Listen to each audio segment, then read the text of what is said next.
Hello, my name is Tom Davenport, and I'm the director of a film series from the Brothers Grimm. I think most of you have heard of Grimm's fairy tales, but many people think that the Brothers Grimm wrote these tales. Actually, they collected them from farm and village folk in Germany over a century ago, during a time when people used tale-telling as a form of entertainment and passed these tales from generation to generation. You know, fairy tales or folk tales remind me a lot of dreams.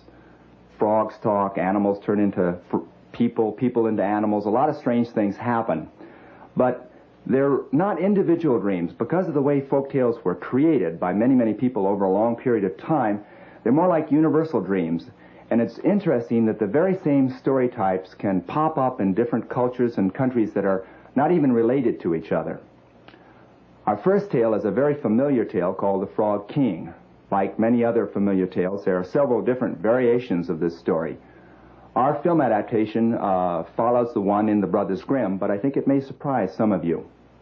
We set it in America, and although we use the word princess and king in our story, our princess is really the daughter of a wealthy American industrialist around the turn of the century.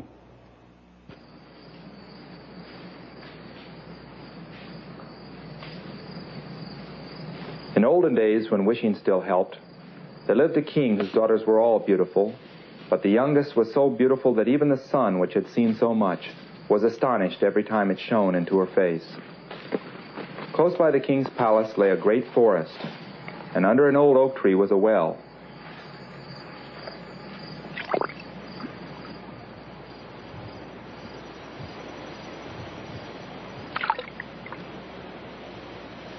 On days when it was hot, she would stand above the well, and to pass the time she took a golden ball and threw it up in the air and caught it. And this ball was her favorite plaything.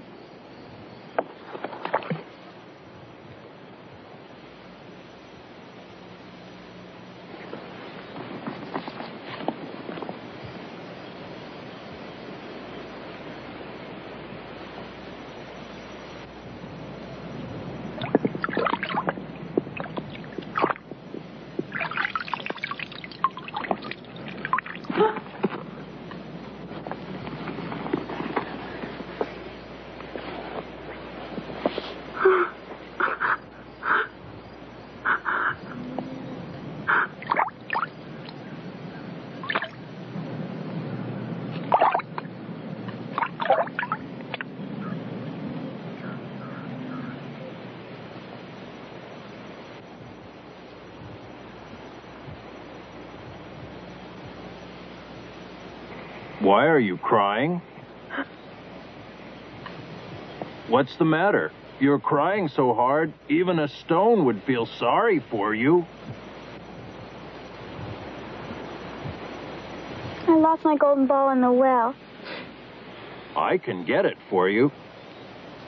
But what will you give me if I fetch it up?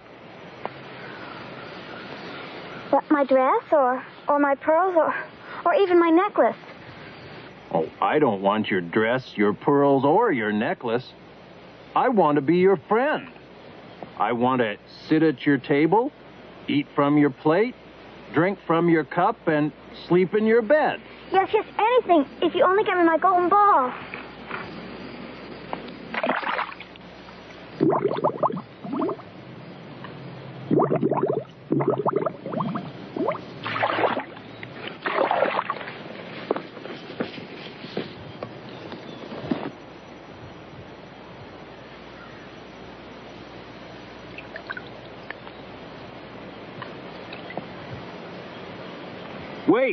Wait for me! I can't keep up with you!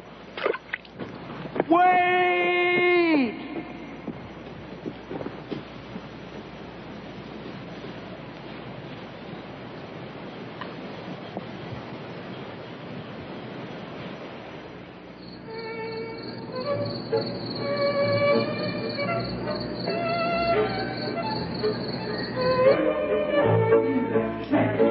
That's how much you made it. Oh, Jerry. Wait. You're doing it. You tell them about the...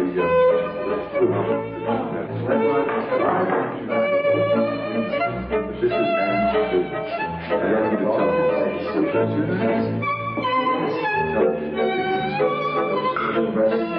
What? You stood in the kitchen.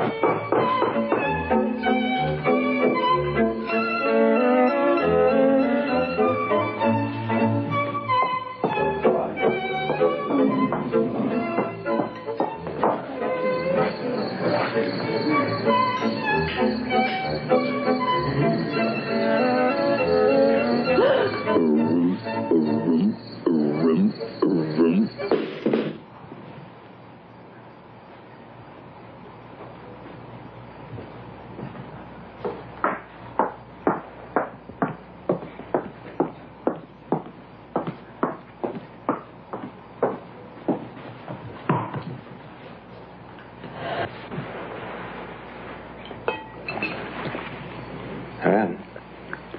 Princess. Anne. Yes, Father? Who was at the door? Was it a giant? No, it wasn't a giant. Well, then who was it? It was just an ugly old frog. A frog. Well, what did the frog want?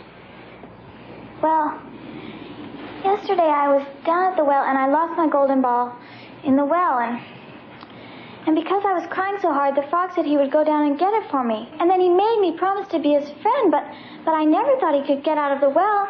And now he's outside and he wants to come inside. Well, then open the door.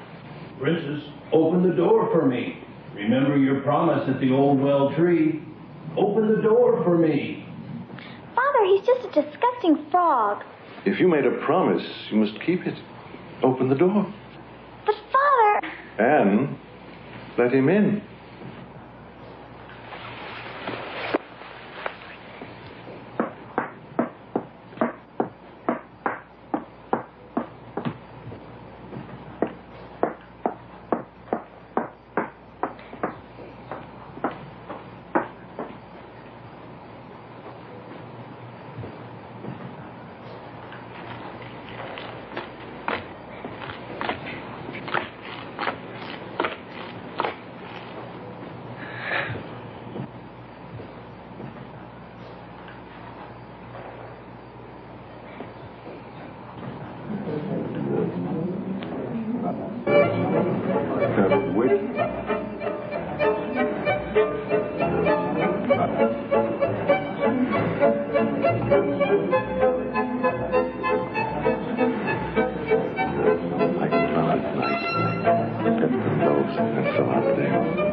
Now push your plate closer so we can eat together.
I'm tired and I want to go to bed. Carry me up to your room.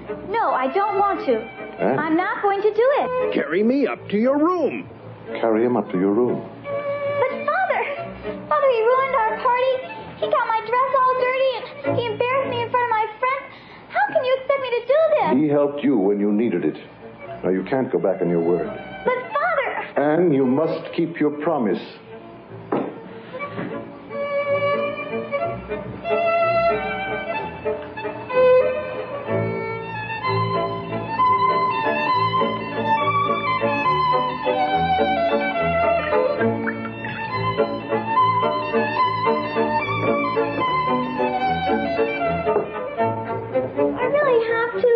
Yes, go!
I want to sleep as comfortably as you.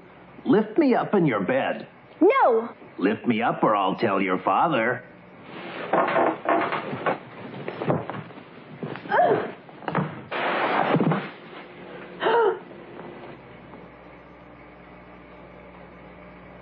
When he fell down, he was no longer a frog, but a king's son with kind and beautiful eyes.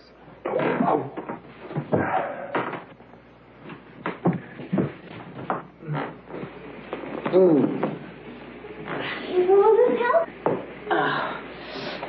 Sit down.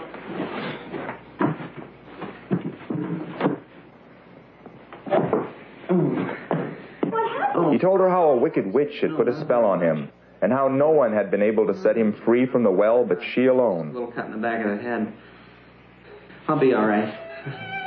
Not as much as that witch hurt me. It's a lot better than being a frog. Just a little cut in the back of the head. I'd like to thank you for keeping your... By her father's own wish, he was now her true friend and husband.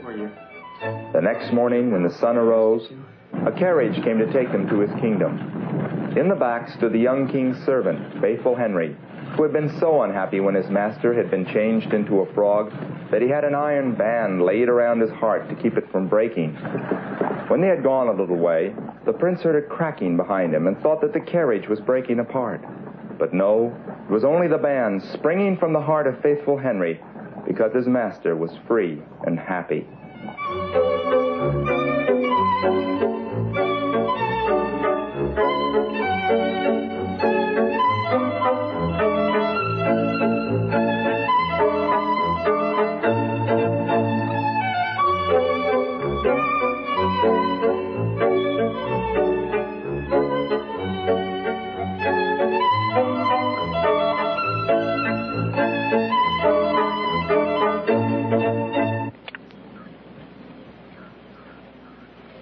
our fairy tale films, we discovered that elements of real life were as fantastic as animated figures or puppets. So we decided to use a real frog to play the part of our fairy tale frog. To catch our frogs, I took my 3 boys and a friend out at night to a pond near our house. It's very difficult to catch them during the day, but at night the flashlight blinds them.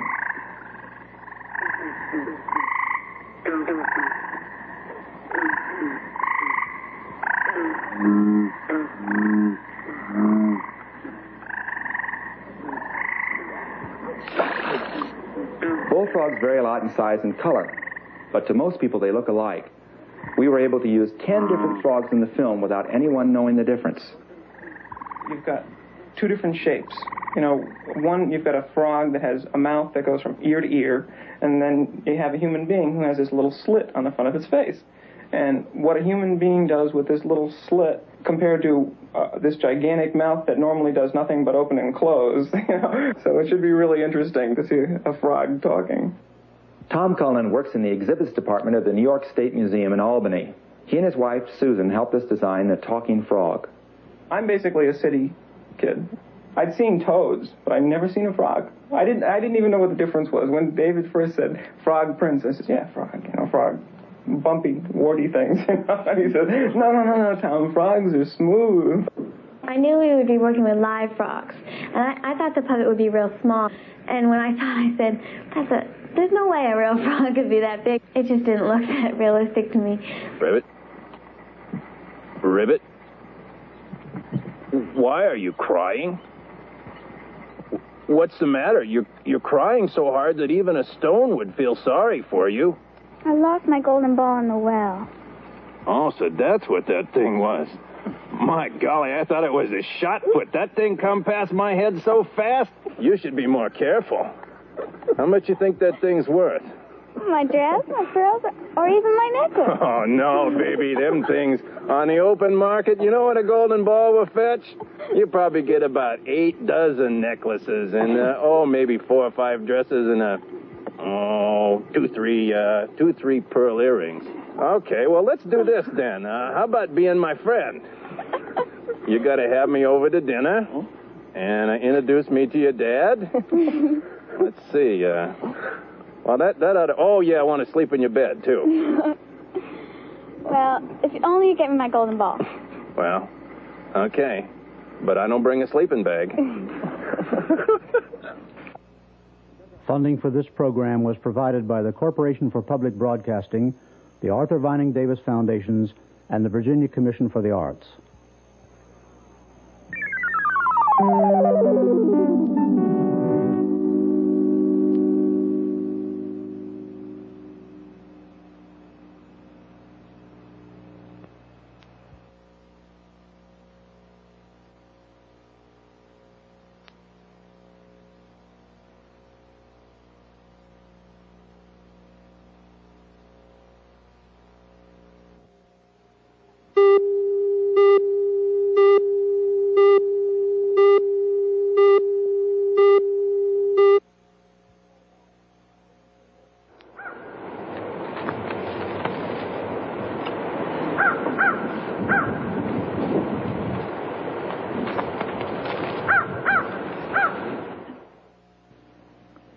This animal has a cloven hoof.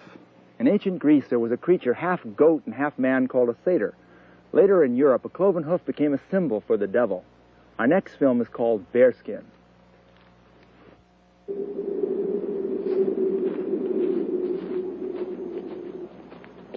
There was once a young man who enlisted as a soldier. He fought bravely during the war and was always in the front when the bullets rained. But when peace was made, he was dismissed. Both his parents were dead, and he had no home. So he found himself alone in the world.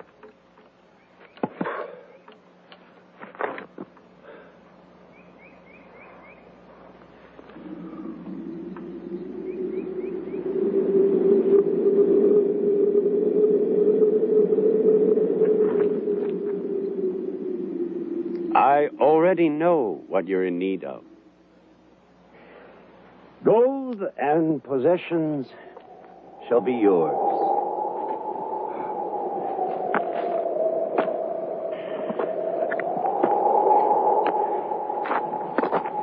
first, I must know if you're fearless, so I won't bestow my money in vain. A soldier and fear? How can those two things go together? Put me to the test. Very well. Look behind you.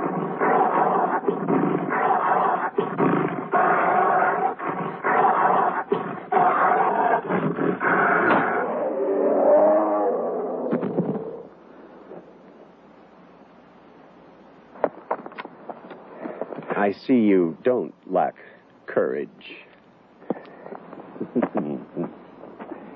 But there is one other condition which you must fulfill. If it doesn't endanger my salvation. If it does, I'll have nothing to do with it. That you'll have to look to yourself. But for the next 7 years, you shall neither wash, nor comb your beard, nor cut your hair, nor nails, nor once say the Lord's Prayer.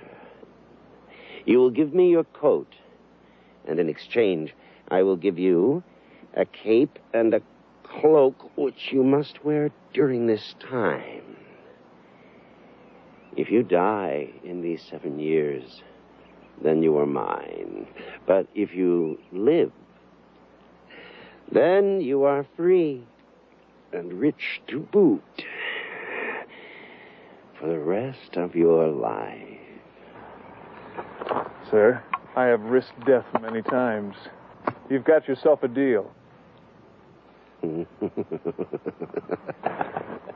When you wear this cape and put your hand in the pocket, there will always be money.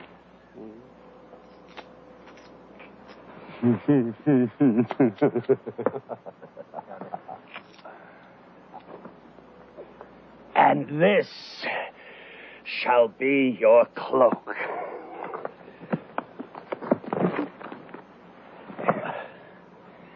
Where you shall sleep, and in no other bed shall you lie. And because of this apparel, you shall be called Bearskin.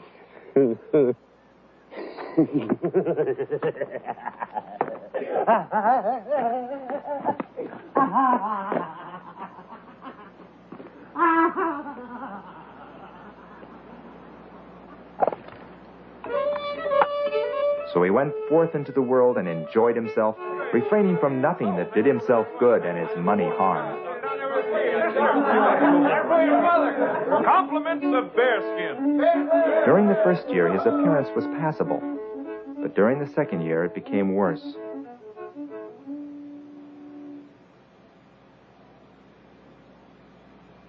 It's very nice. Where am I? You see, suppose they...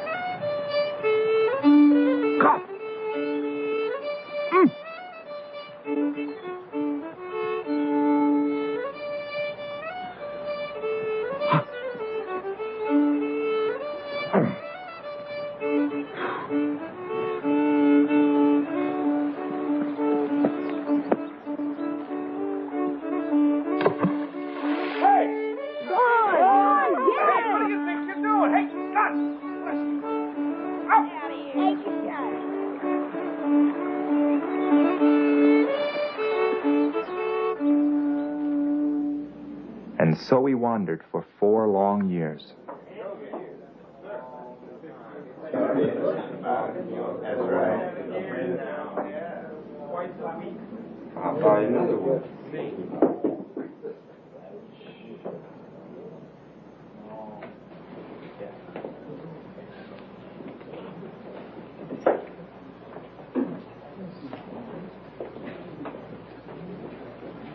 What do you want in here? Sir, I need a place to stay. You can't stay here. Get out! I can pay you for a room. You can't pay me enough money. Is this enough?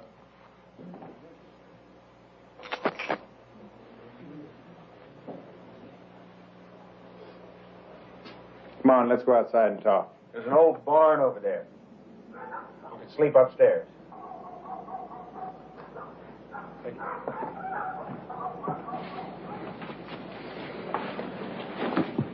And Bearskin wished with all his heart that the 7 years were over.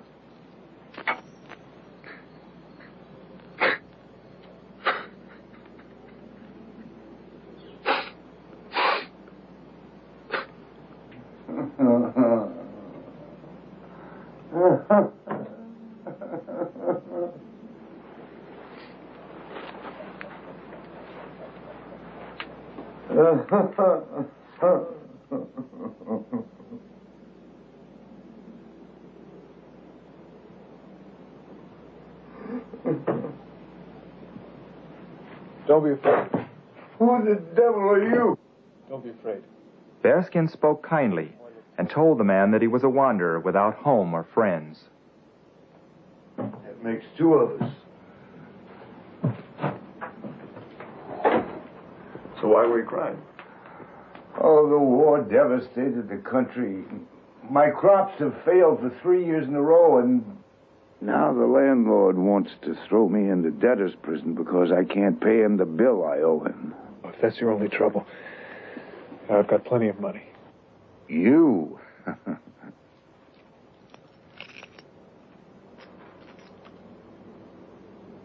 No. I can't do No, this. please. I've got plenty more. How can I ever repay you? I know. I have 3 daughters. When they hear how kind you've been to me, I'm sure one of them will offer you her hand in marriage.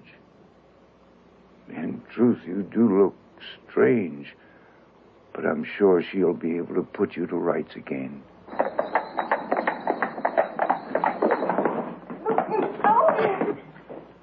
Oh, it's just Papa. Maybe he brought us some presents. Maybe he bought me my jewelry. I asked him. What's that thing he has next to him?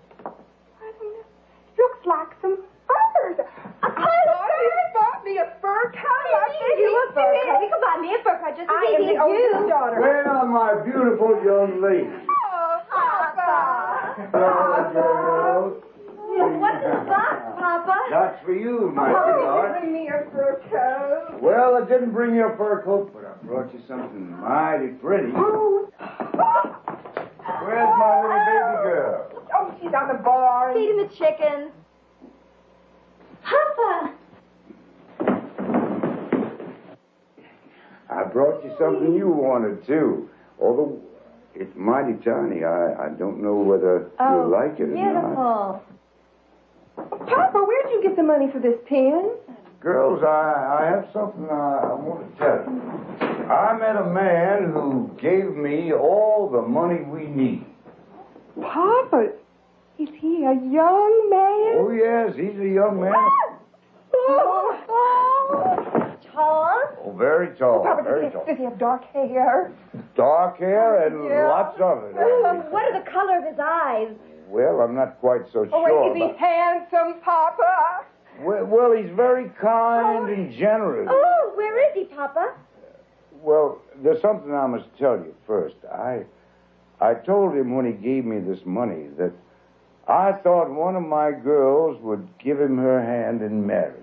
Oh, Papa, where is he? He's waiting out in the hall. Oh!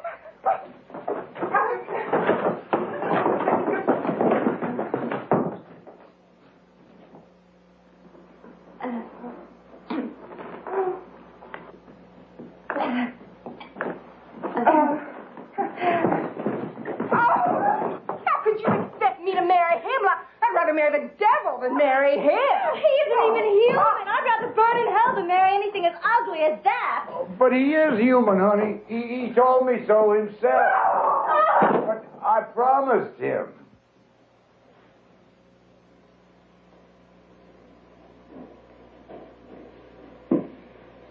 Father, I'd like to meet this man. Let's go out and meet him, honey.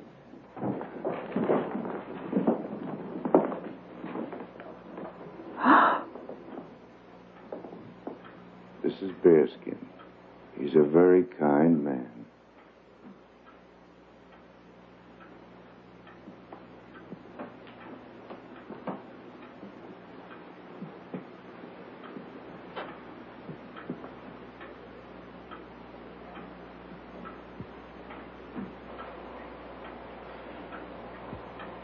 Thank you for helping my family. This is for you.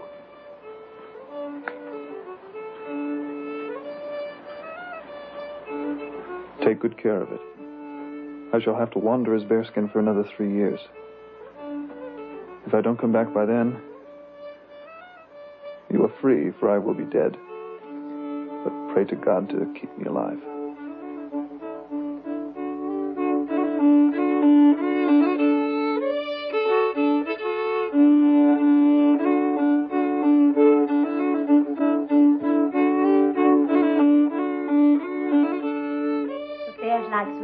If he takes a fancy to you, he'll eat you up. You better do what he says, or else he'll growl. But sister, the wedding will be wonderful because bears dance well. Oh, big smelly bears, my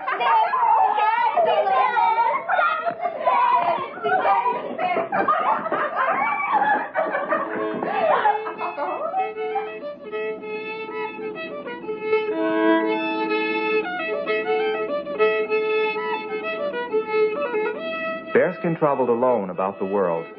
He helped the poor and asked them to pray that he might live.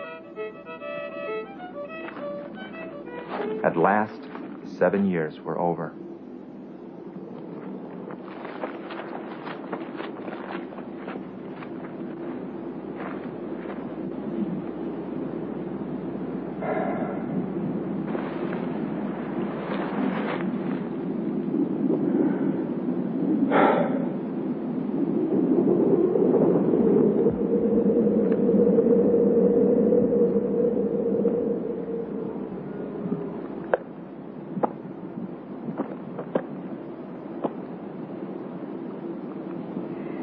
Here's your old coat back. Give me my green one, and we have a deal. Not so fast. First, you've got to make me clean.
Now, say the Lord's Prayer. Soldier, you've won our little bargain. Don't push me any further.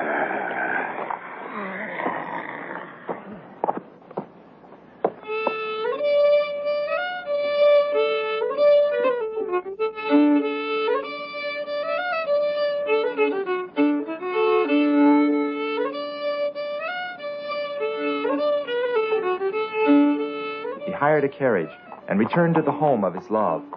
The father did not recognize him and placed him between his 2 eldest daughters. I hope you do enjoy it. To your health. A votre santé. Oh.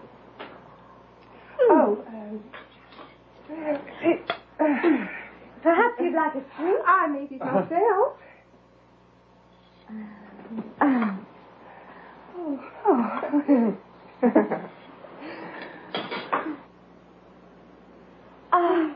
Sister, why don't you stay here? I think I'd like to change into something more suitable for company. I'll be right back. I think I should have changed, too.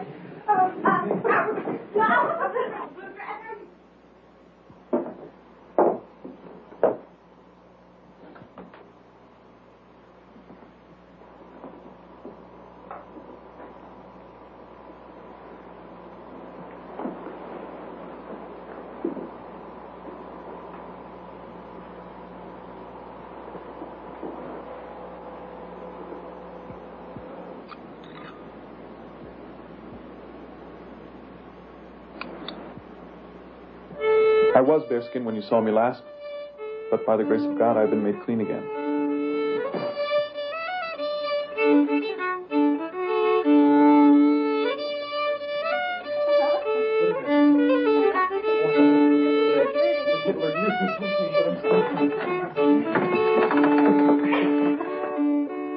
It's Bearskin come home. Oh, Bear. Not Bear. But look.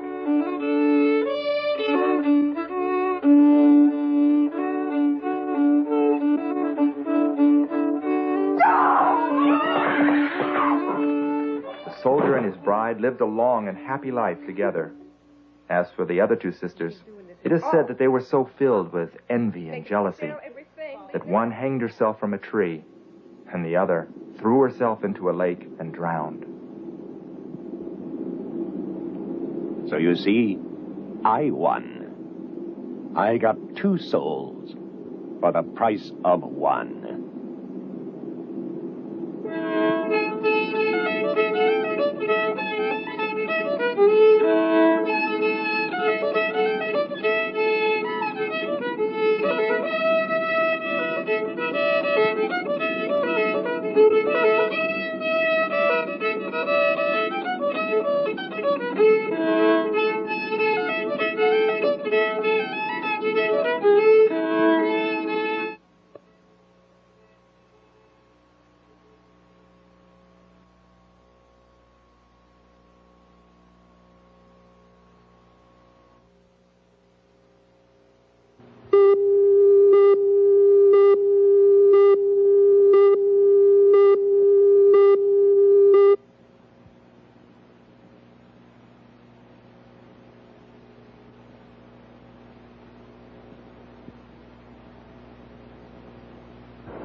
One of my earliest memories is being left at a playground by my mother and crying because I thought that she'd never come back and get me. Then when my own children were small, I noticed that they had the same fears. I think having these feelings is just part of growing up. Everybody has these feelings. And it's interesting that some folk tales deal very directly with these feelings that everyone has. Hansel and Gretel is a very good example of this kind of folk tale. Our version of Hansel and Gretel is set in the southern Appalachian Mountains around the 1930s in the Great Depression, when everyone was quite poor and that area was especially backward. After the film's over, I'll show you a little bit of how we change character by changing voice.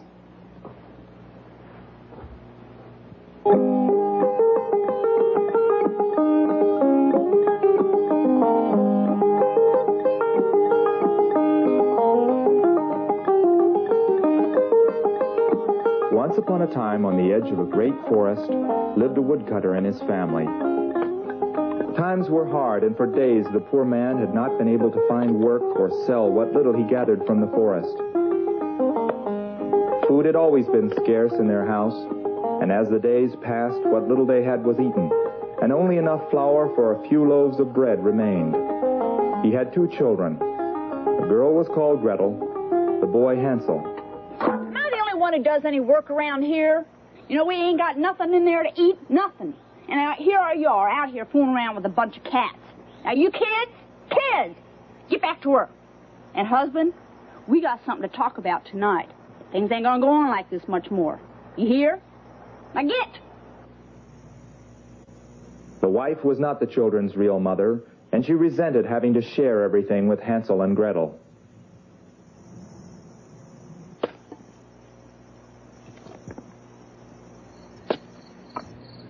Tomorrow, we'll take the kids into the woods, and we'll leave them there. And we'll take them so far out, they won't be able to find their way back. We have to do it. It's them or us. Now, tomorrow, we're going to take them out there, and we're going to leave them. You understand? We're going to do it.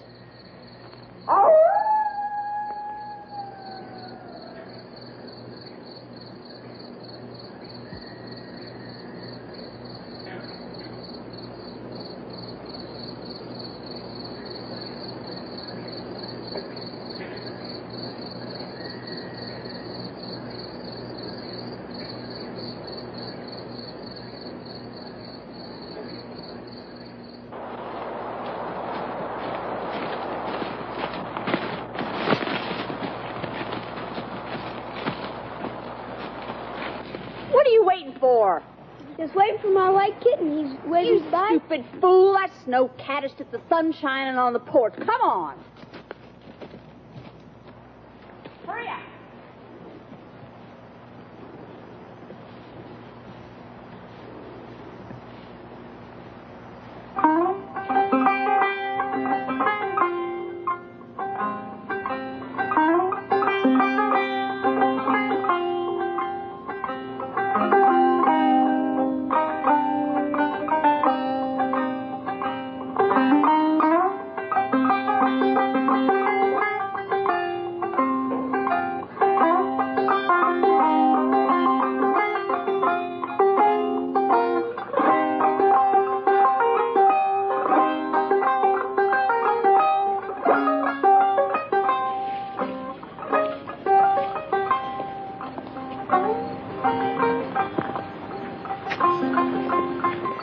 Sit down right here. Sit down. You stay right there. Come on, husband.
This hour. Well, we've been waiting up a long time. We didn't think you was ever coming back, maybe, right, Paul? Now, tomorrow, we're going out again. So you go on and get up to bed. Get away from your father. Go on up to bed. Go on. Go on.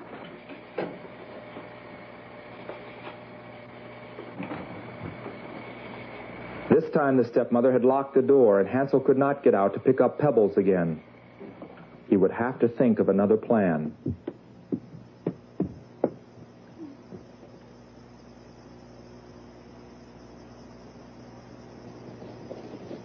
And so, as they entered the forest, he dropped white breadcrumbs along the way instead of pebbles.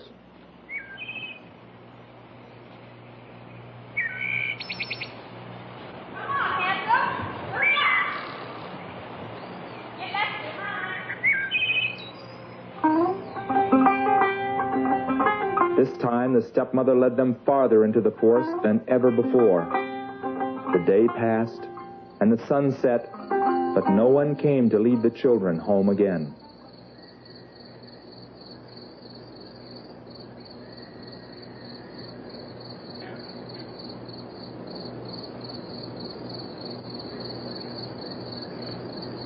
In the moonlight, they begin to search for the bits of bread, but found none. The thousands of birds that live in the forest had eaten the crumbs as fast as they had been dropped. They were lost at last.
Nibble, nibble, little mouse.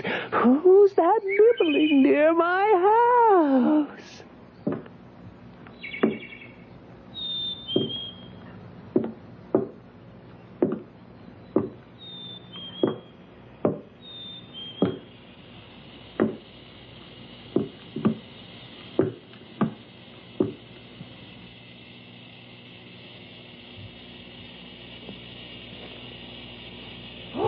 Why, it's two beautiful little children. Come inside. I have food and lots of it. Just this way. Don't be afraid. Now follow me.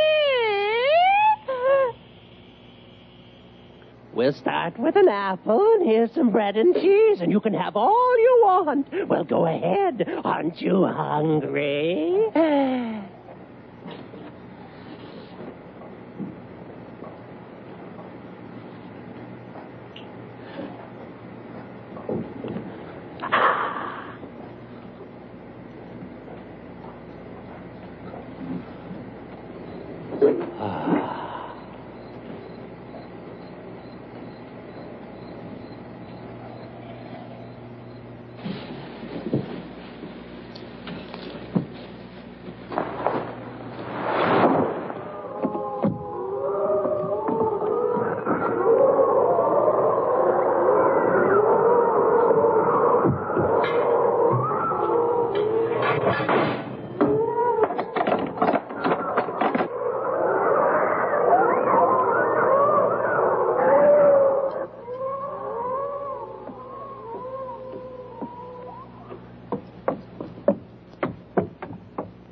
Wake up, you lazy girl! Come on! See there? See your brother? I put him in there because we're going to fatten him up, and I'm going to eat him. Oh, stop that crying. We have work to do. We have to find food and fatten him up. Go on, hurry up!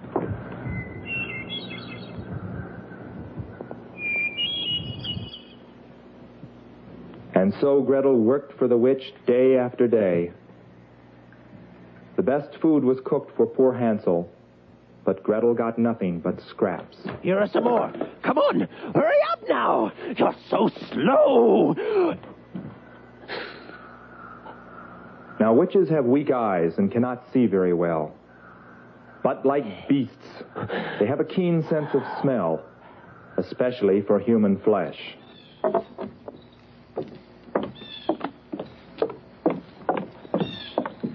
Give me a finger. But Hansel, who knew that she could not see very well, always stuck out a chicken bone instead.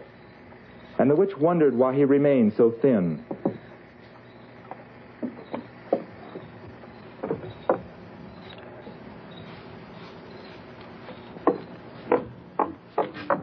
I'm tired of this. Your brother is as skinny as the day you got here. And fatter or thinner, tonight I'm going to have him for dinner. Now get in there and get the water boiling. Go on, you lazy girl. Oh, he's going to taste so good.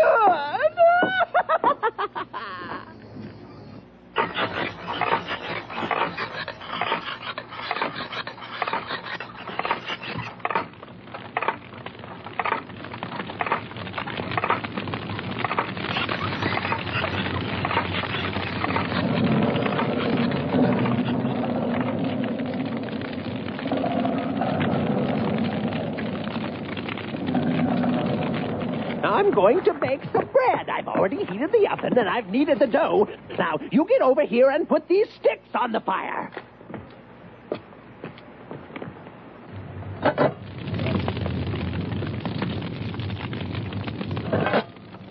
Gretel, dear, would you do something for me? Would you stick your head in the oven and see if the fire's ready? Well, it's very simple. All you have to do is stick your head in, and then you can tell if it's hot enough to shove the bread in. Come on now. It's very easy. What?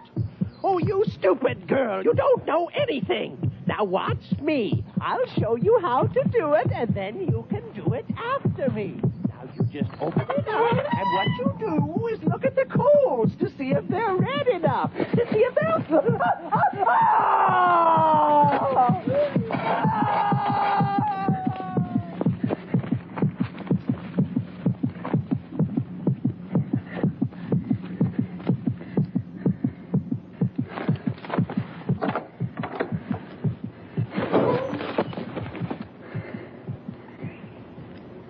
Gretel had seen where the witch had kept her treasure, and there in the box was more than they had ever imagined.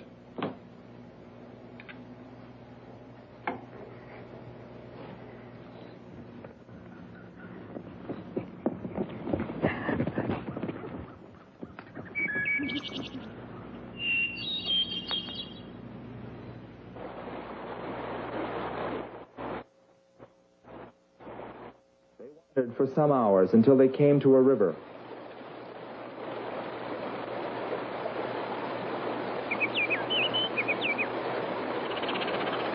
When they reached the other shore, they found that they had returned to familiar ground.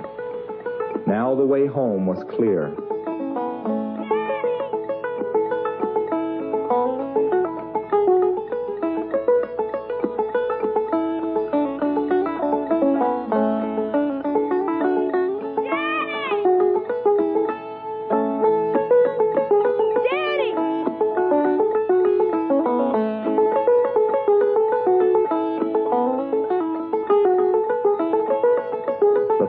Not passed a happy hour since he had left them in the wood, but the stepmother had left. And so Hansel and Gretel returned home, and now that they were rich with the witch's treasure, their troubles seemed to end, and they all lived happily ever after in that little house near the forest. My story's told, there is no more, but there's a mouse behind the door. The first of you that catches her can make a great big cap from her fur.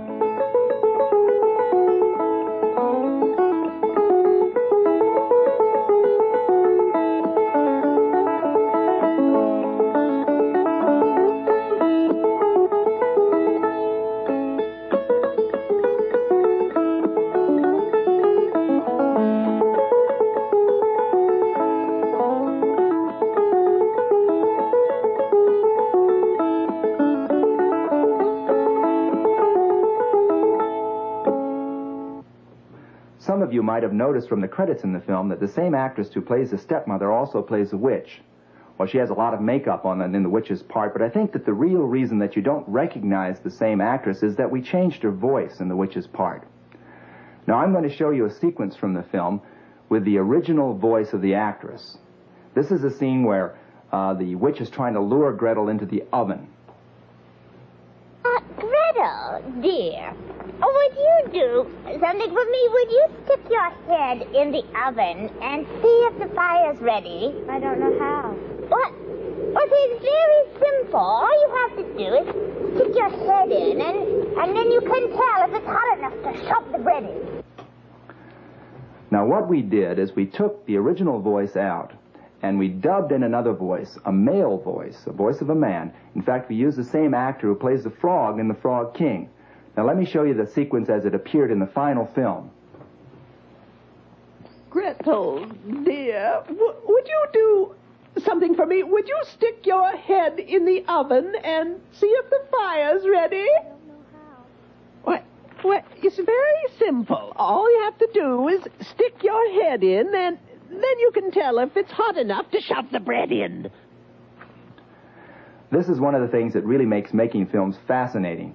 The ability to take the looks of one character and combine them with the voice of another and create an entirely new character. Funding for this program was provided by the Corporation for Public Broadcasting and the Arthur Vining Davis Foundations.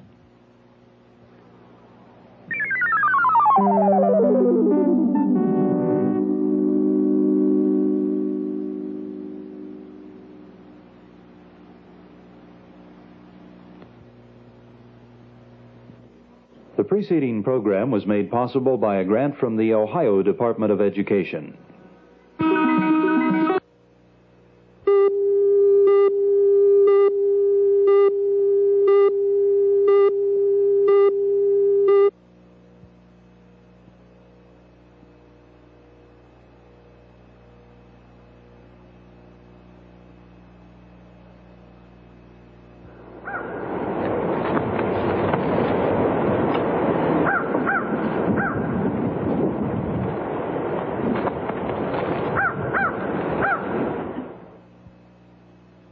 Rapunzel, like Hansel and Gretel, is a very familiar tale.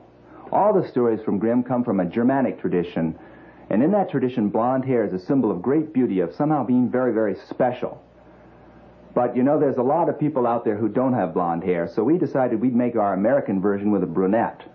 And after the film's over, I'll show you some of the techniques we used to film Rapunzel's hair.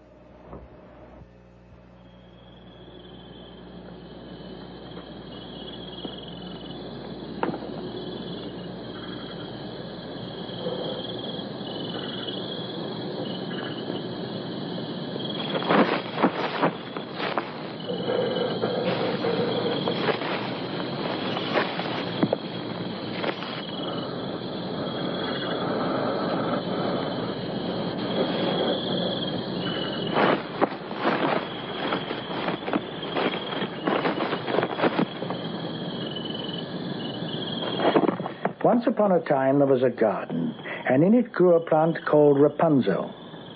This garden belonged to a witch of great power, and no one dared enter it for fear of his life.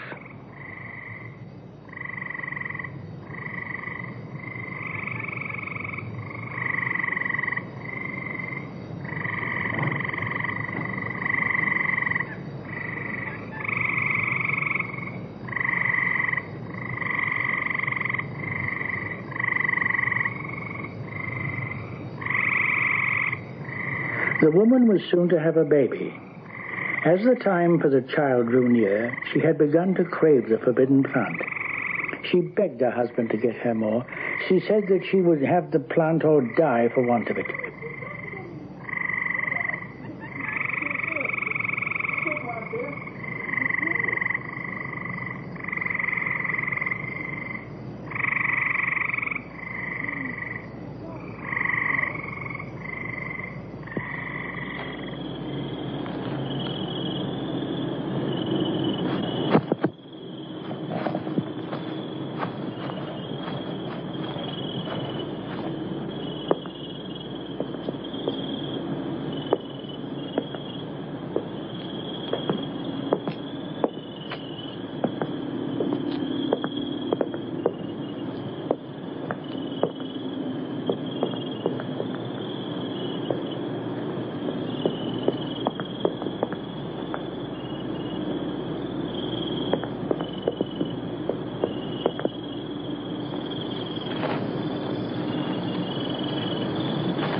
dare you come into my garden and steal my Rapunzel like a thief?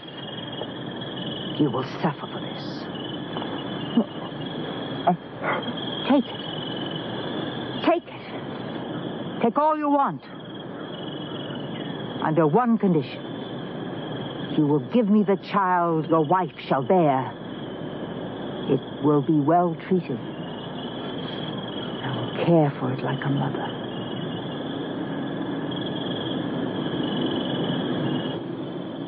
In his terror, the man consented to everything, and when the child was born, the witch took her. For 12 years, she kept the little girl with her. But when the girl turned 12, the witch locked her up in a tower deep in the forest and kept her there for nearly 2 years.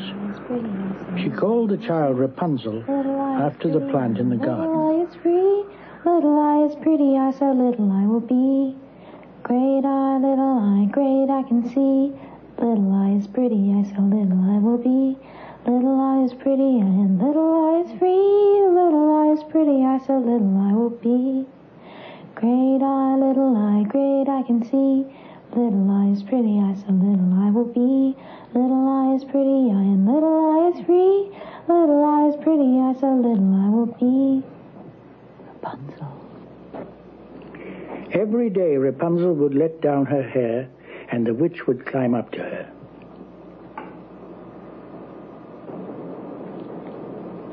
We share everything.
Rapunzel, let down your hair.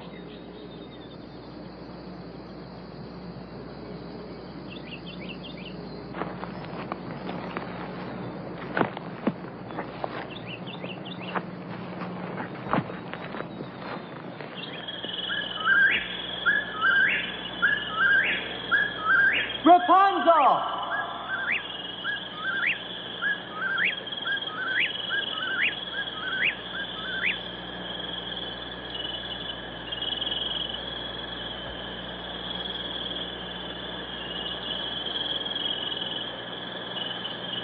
Let down your hair!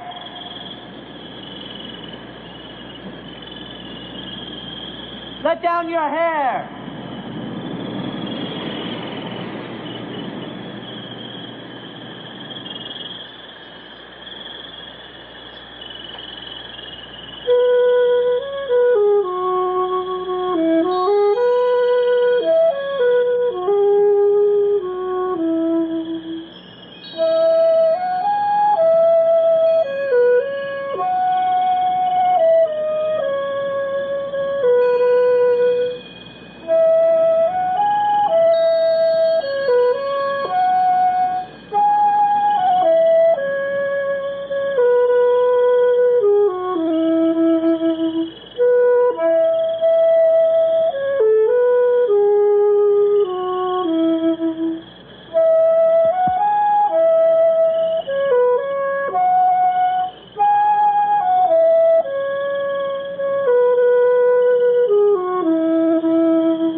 thought to herself, he's so young and handsome. He will surely love me more than old mother does. But she did not know how to climb down, and asked him to bring silk each time he came to her, and with it she would weave a ladder for her escape.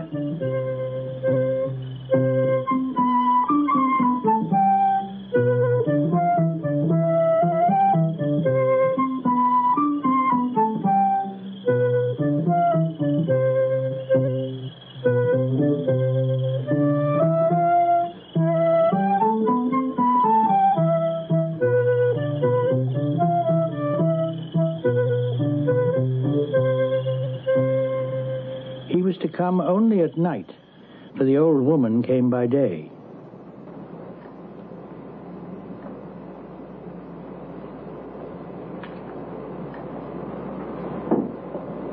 Oh, you're so lovely.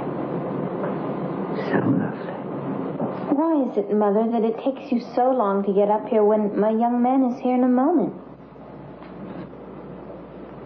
What did you say? I didn't say anything. What did you say? I didn't say anything at all, Mother. Oh, yes, you did. You said something about a young man. No one's been coming up here. A man has been coming up here? We didn't mean any harm. We? We didn't mean any harm. We? So you deceived me.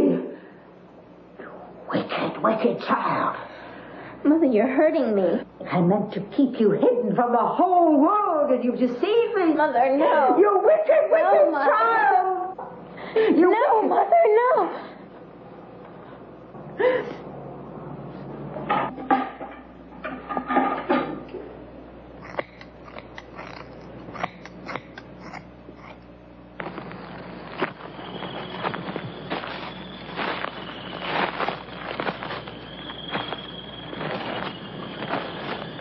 Rapunzel!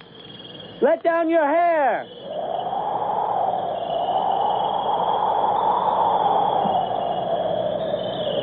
Rapunzel! Let down your hair!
You thought to find your lady love, but the pretty bird has flown and will sing no more. The cat has caught it and will scratch out your eyes too. Rapunzel is lost to you forever, and you will never see her again.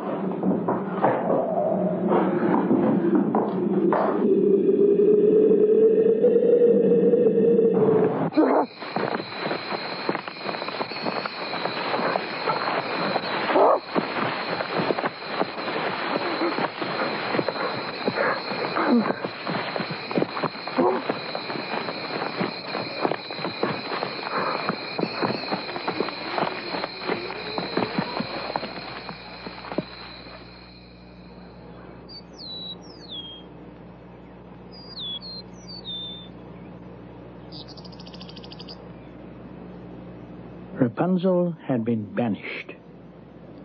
The prince had escaped with his life, but the thorns into which he had fallen had pierced his eyes. For several years, blind and miserable, he searched for his love, until finally he came to the place where Rapunzel was living.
Tears had touched his eyes, and they had become clear again. He led her back to his kingdom, where they were joyfully received. They lived for a long time afterward, happy and contented.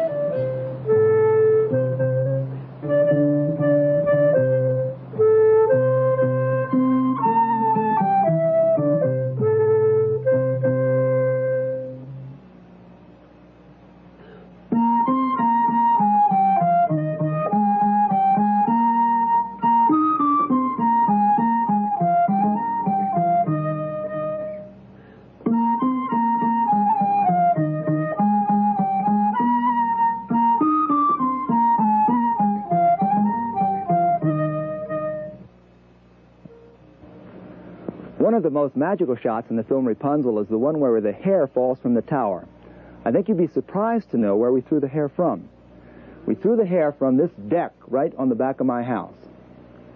Now, the reason we threw the hair from there was that the tower itself was an old water tower, and it was too old and rickety, too dangerous to go up and throw the hair down from. Rapunzel's room was actually in a house nearby. You just assumed that her room was in that tower. Now, our problem was, now, to make the hair seem like it was falling from a great distance. This deck here is only about 20 feet high. Now, to do that, we used two tools of the filmmaker. One is camera lens, and the other is camera speed. Now, there are wide-angle lenses and there are telephoto lenses, and each has its own special quality. What I'd like to do now is to change the lens on this camera and give you a telephoto lens to show you the special characteristics of that lens. Now we have a telephoto lens on the camera, and if you'll notice the person behind me, she seems much closer than she actually is. Now, the characteristic of a telephoto lens is to compress distance. Now I'll change the lens to a wide-angle lens. Now we have a wide-angle lens on the camera. Notice the person behind me seems much farther away than the telephoto shot. The second thing we did was we changed the camera speed. We shot the film at a lot faster speed than normal, so that when the film is projected, it slowed the action down. So then we used wide angle and slow motion, and we shot the film on a day with a bright blue sky and underexposed the sky so it looked like night. I got down here on my back, and Mimi up there, and when I was ready, she threw the hair.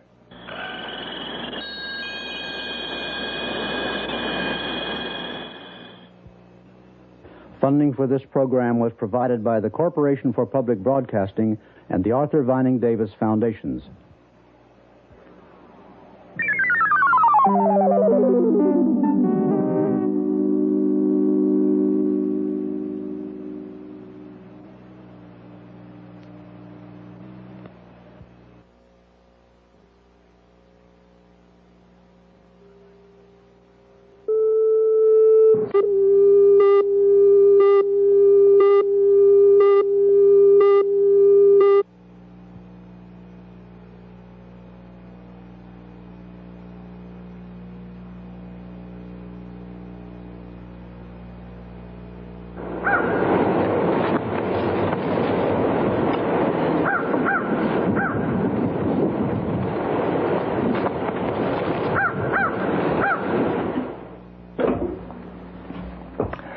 Our next film, Bristlelip, is a comedy based on a story from Grimm called King Thrushbeard.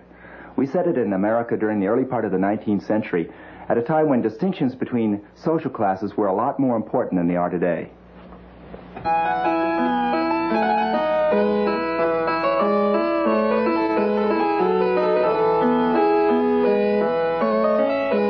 Once upon a time, a rich man had a daughter who was beautiful beyond all measure.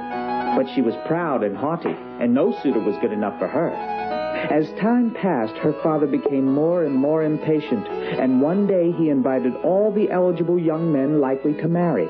Thomas Willoughby, dealer in pelts, fur pelts. Professor John Randolph. The university idea of a dog. This is indeed my pleasure. I'm sure. Richard Lee's son. Richard Dussumier, Lieutenant, United States Navy. Adam Bland. Undertaker. And Nathaniel Burwell. Innkeeper.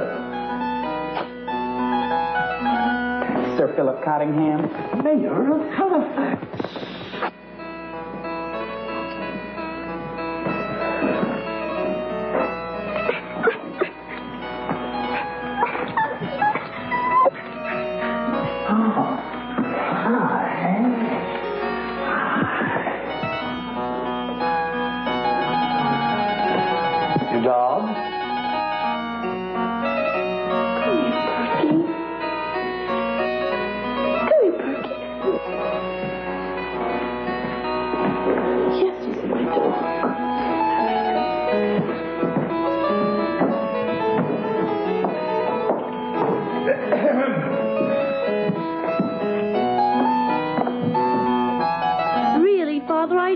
What you're thinking, but not one of these men is good enough for me. That first one there, he looks like a chipmunk.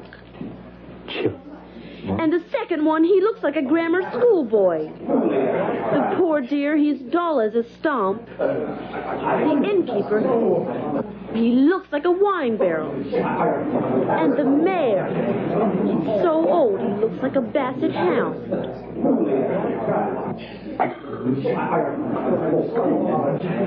And you have a bristly lip.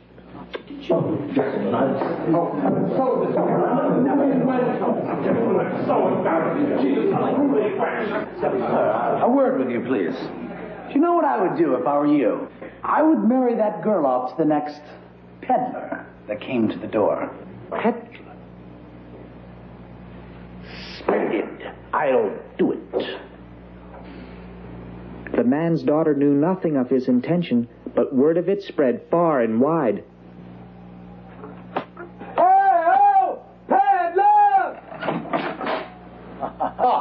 Just the man I wanted to see. Come in, come in. Sir. Have I got something for you? Fancy buttons, exotic jewelry, brought back from me travels to the Far East.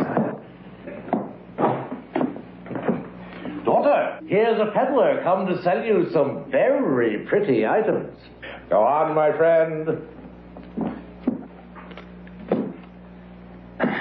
So, the lady sews, and so beautifully. Mademoiselle, a woman of your exquisite taste would love this. Oh, that's nice. Begin. Dearly beloved, we are gathered here today in the sight of God to join together. It's on my No. Oh, no. No, that's not necessary. I mean, yes. Please continue. This woman in holy matrimony.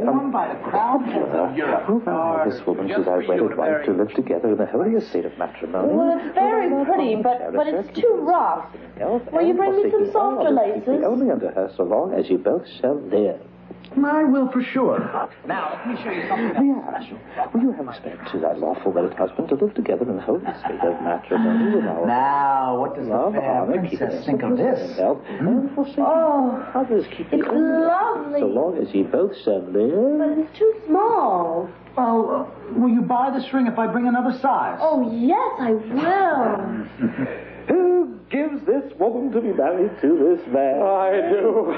Do what, Father? What does Heather and Pierre have consented together in holy matrimony? Father, what is going on here? Oh, nothing, my dear, nothing. Nothing. I've got to get this ring off. Quick. It doesn't seem to want to come off. Get it off. I'm trying. I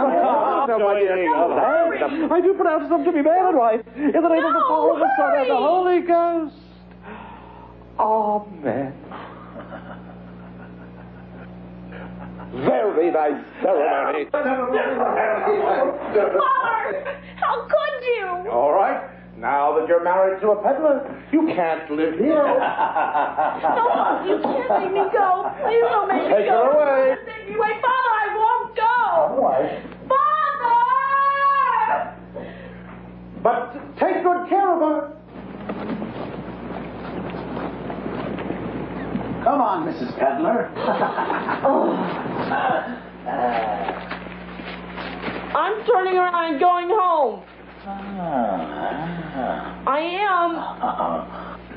am. You think you are bossing me around like that, taking me on a trip. My feet hurt. Well, I'm a rambler and a gambler and a long ways from home. And if you don't like me, you can leave me alone. I'll eat when I'm hungry and I'll drink when I'm hungry. And if that house, that belongs to Bristlelip. And if moonshine don't kill me, I'll live till I die. Johnny McEldew and me and McGee and a couple, 2 or 3 went on a spree one day. We had a bob or two which we knew how to blew. The beer and whiskey flew and we all fell together. Well, who does this land belong to? Why, this belongs to the man you called Bristlelip.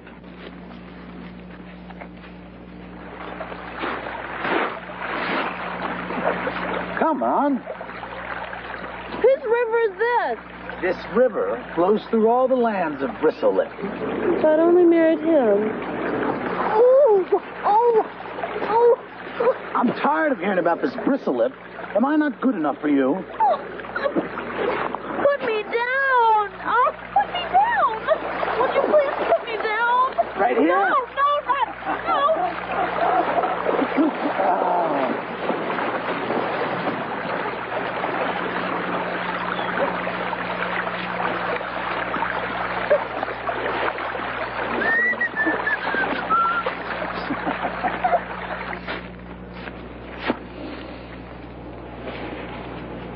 Oh, whose miserable little hovel is that?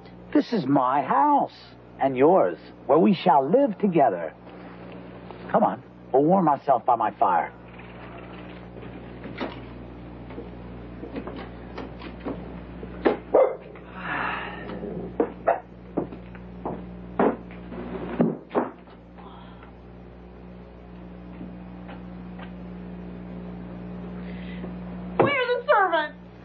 Servants?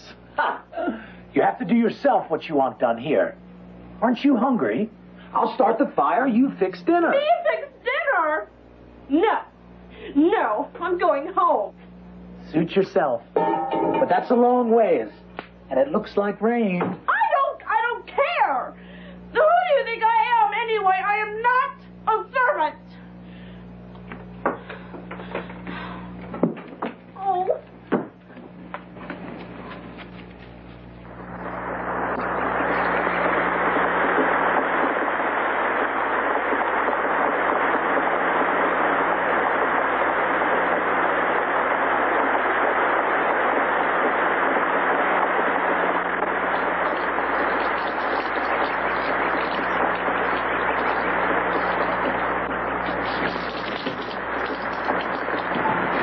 Help yourself. You do know how to cook. Of course I do.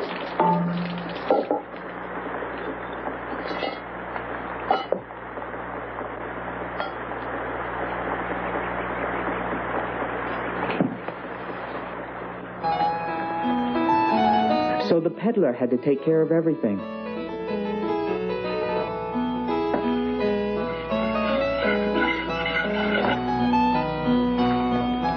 He brought her rushes to make baskets. But her fingers were too delicate, so she tried to spin.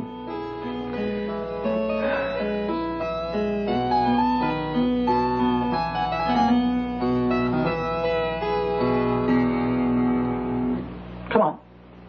Come on. Pots for the hearth and pots for the table, pots for soup and pots for... No. Like this. Oh, pots for the hearth, pots for the tables, pots for soups and pots for ladles. Come on. I can't sell pots. Why not? What if someone sees me?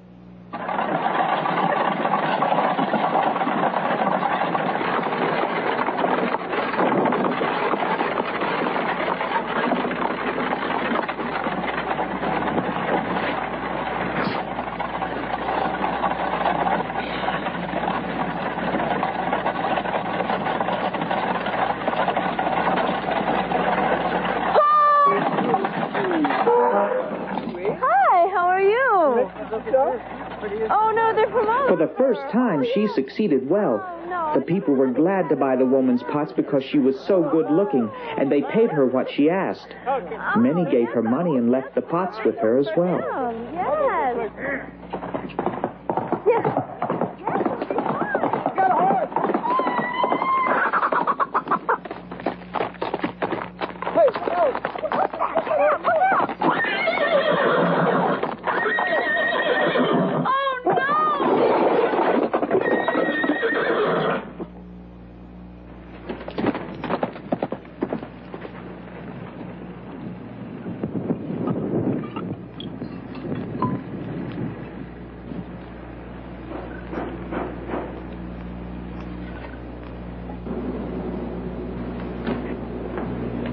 She was afraid of what her husband might say, but she told him what had happened, and he comforted her. I was scared that he'd be angry at me. I didn't want to go home. I've got you another job where you can get food for both of us. Where? At Bristlelip's house. I know his cook. I can get you a job as a kitchen maid. A kitchen maid? I can't work in a kitchen!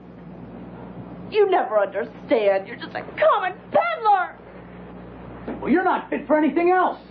You left the pots too close to the road, where they'd easily be broken. It's bad enough that I have to live here with you, but I will never be a kitchen maid. Those are the last of the dinner dishes. Nuts. Here. She stole food to take back for herself and her husband. Master's introducing his new bride today. I hope she'll like this.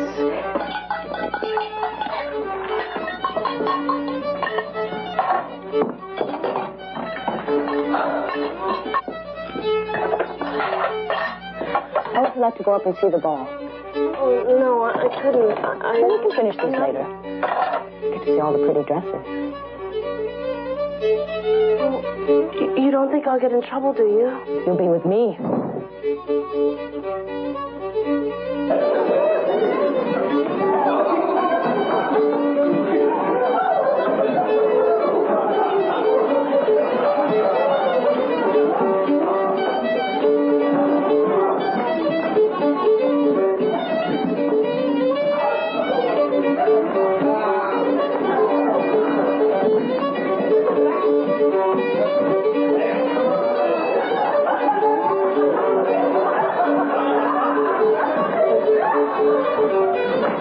What have we here? You're peeking. Stop the music! The penalty for peeking is you must dance with me.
my little kitchen wench. I give you a job and you steal food from my pantry. I'm sorry, sir. It won't happen again. Why do you steal from me? Because we don't have much at home. We? Who's we? My husband and I. Who is this husband? He's a peddler. A common peddler? So he put you up to this? No, this was my idea. Doesn't this peddler sell enough to feed you both? You don't understand, sir. You have everything. So, this peddler is a good husband.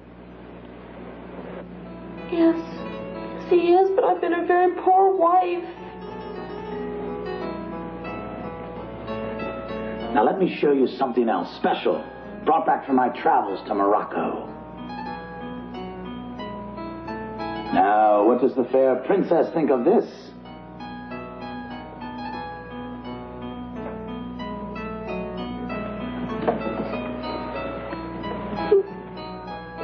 It's you.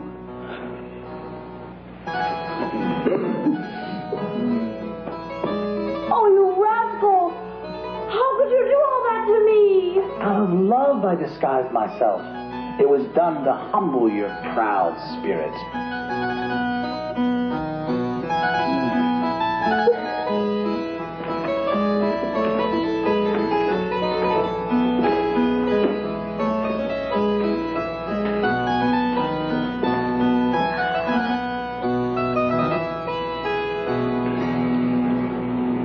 Daughter. Father. A dance for my bride!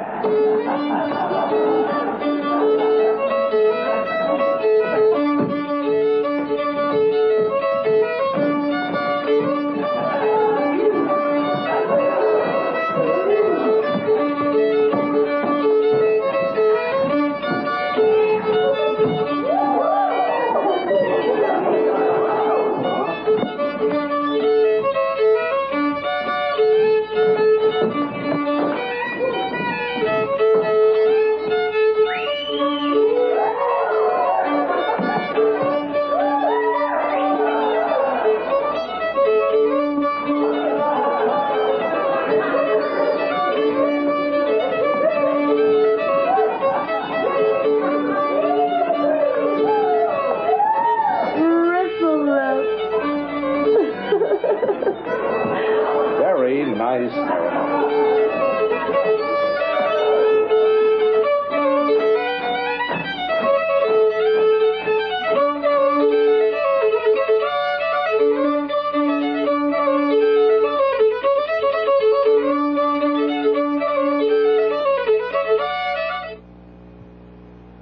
Funding for this program was provided by the Corporation for Public Broadcasting and the Arthur Vining Davis Foundations.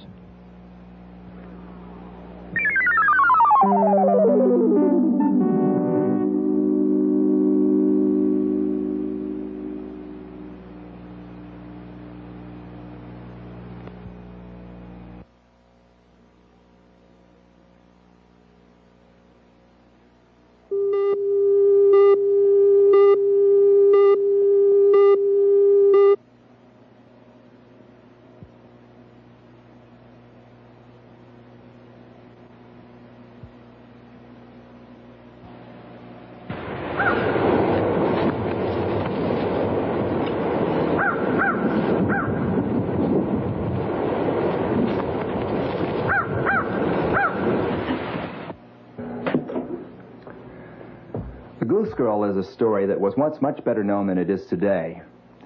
It comes out of a tradition where keeping one's sacred promise or holy oath was of enormous importance. And because of that, we set it in the early 17th century at a time of the earliest European settlement of America. Some people criticize folktales and say that they're just too cruel and bloody. But folklorists point out that the punishment that the evil characters in stories like the Goose Girl receive is exactly proportional to the wickedness of their deeds. I'm reminded of a comment that G.K. Chesterton wrote. He said, "Children are innocent and love justice, while most of us are wicked and naturally prefer mercy."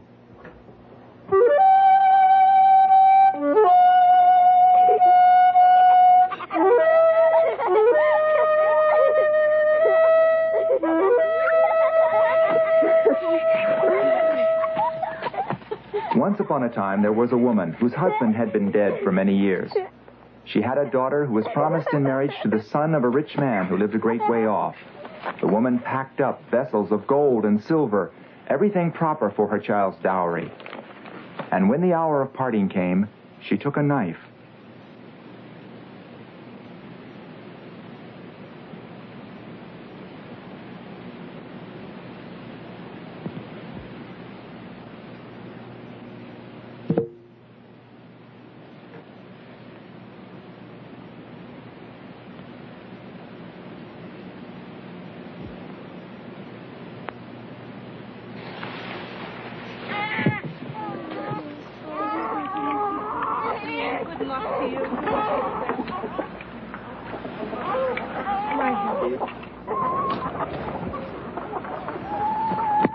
Oh, my child. Mother. Take this. It will preserve thee from harm.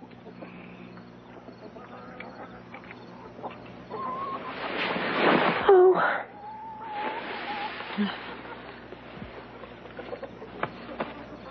Take good care of her, and do not tarry on the way. I will do as thou wishes. She also sent her own serving woman to attend her on the journey and give her into the bridegroom's hand. They both had horses, but the bride's horse was called Falada, and he could talk.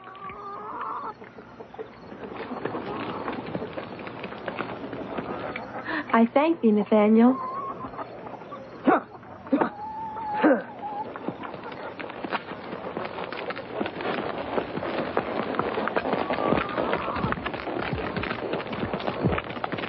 Farewell.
Maid, I'm thirsty.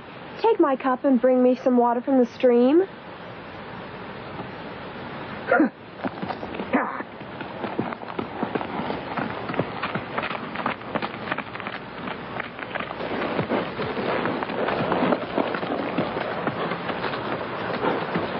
Maid! Maid! I'm thirsty. Descend from thy horse and... If thou art thirsty, get off thy horse thyself and lie down and drink from the river. I do not choose to be thy maid.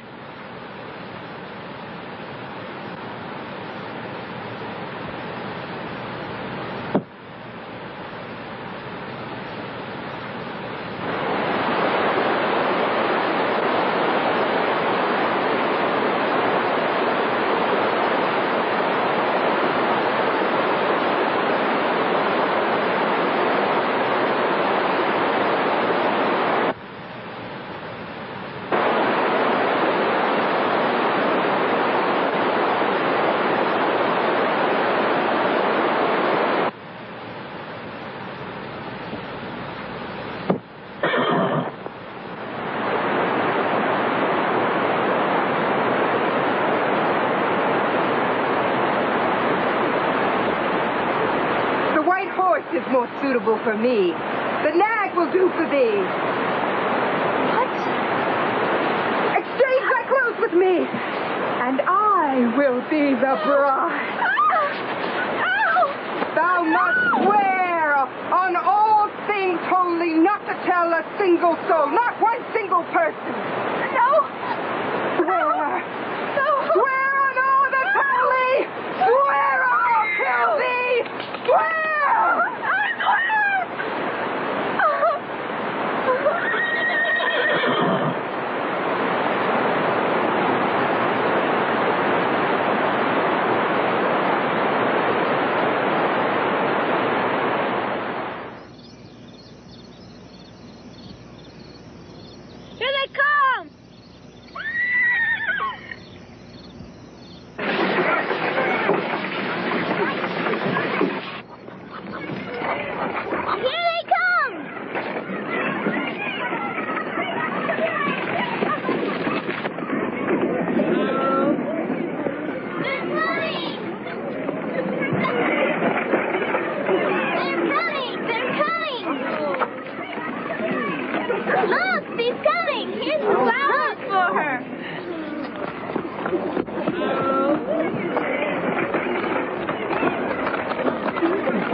bid thee welcome.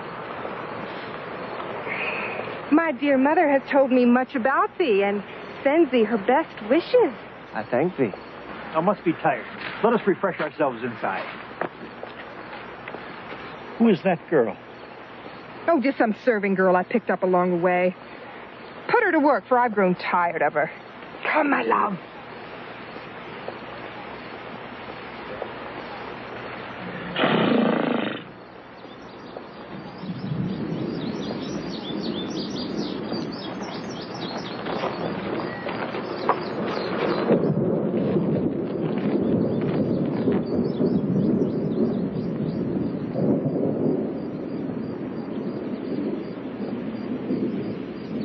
Think of nothing for her to do, so he sent her down to tend the geese with a boy named Conrad.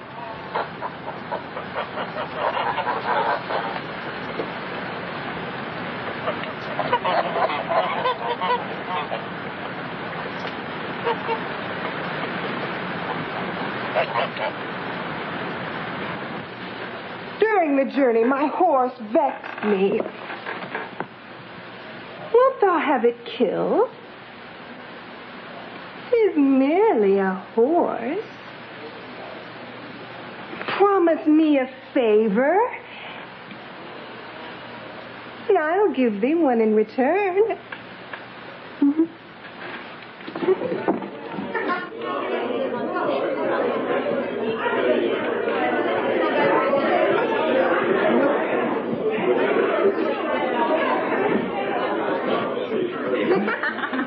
Where did I get that hat?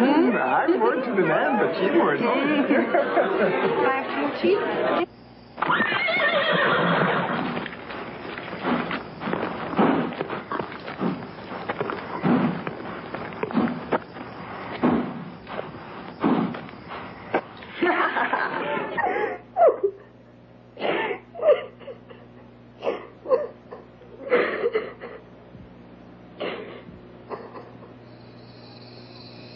But the Goose Girl secretly paid the knacker to hang his head above an archway through which she passed every day.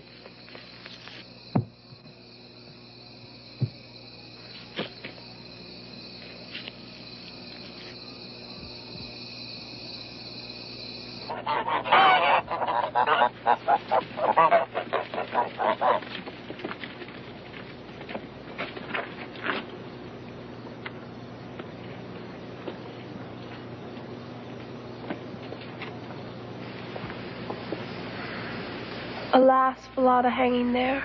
Alas, young bride, how ill you fare. If this thy mother knew, her heart would break in two.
Blow, blow, thou gentle wind, I say, blow Conrad's little hat away, and make him chase it here and there, until I've braided up all my hair and bound it up again.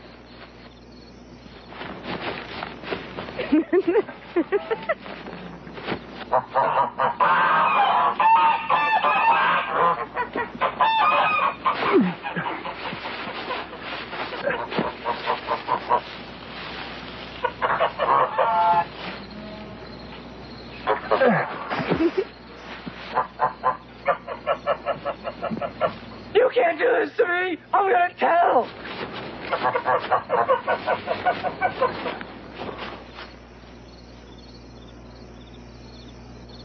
And she made the wind come up, and it blew my hat away.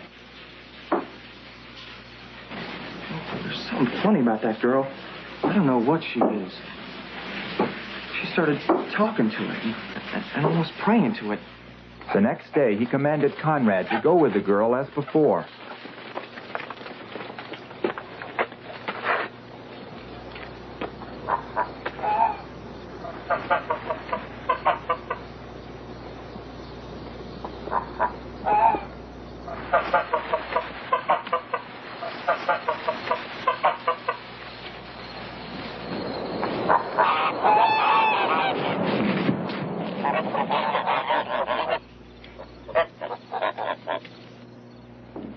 Thou sent for me? Hold out thy hands. Oh, now these are not the hands of a serving girl. A ring? Where art thou from? Who is thy mother? Well, thou canst tell me. Thy oath will be safe with me. I command thee to tell me.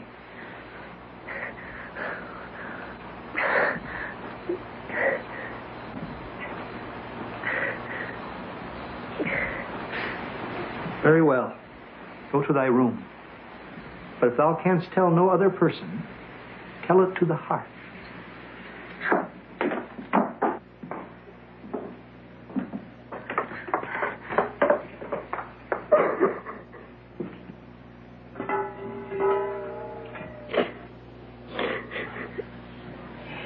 Here I am, deserted by the whole world.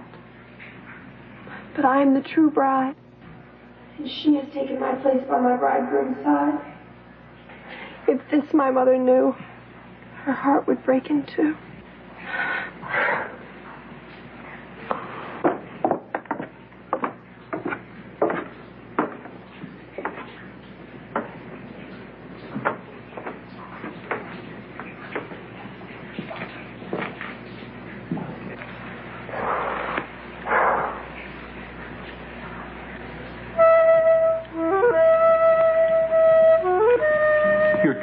Awaits upstairs. She who was the Goose Girl. Go.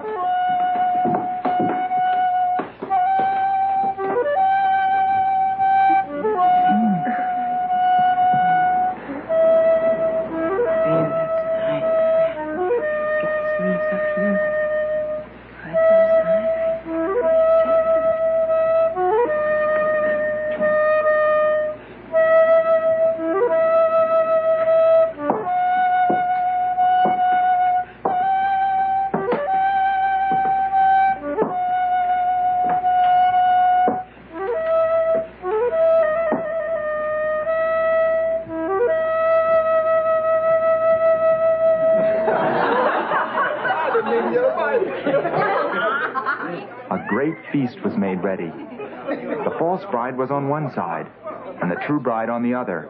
But the true bride was veiled, and the waiting woman did not recognize her. No, not this one, this one. Come on, hurry up.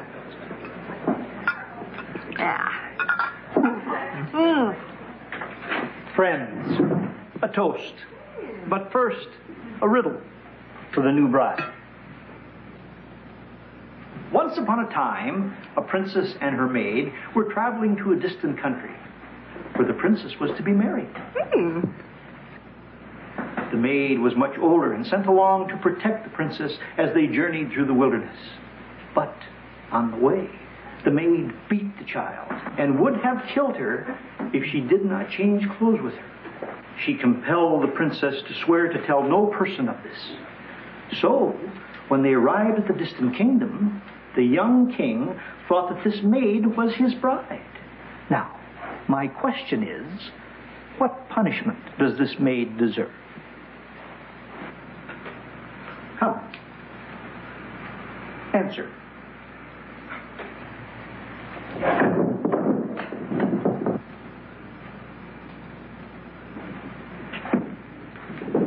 She deserves no better fate than to be stripped naked, Yes.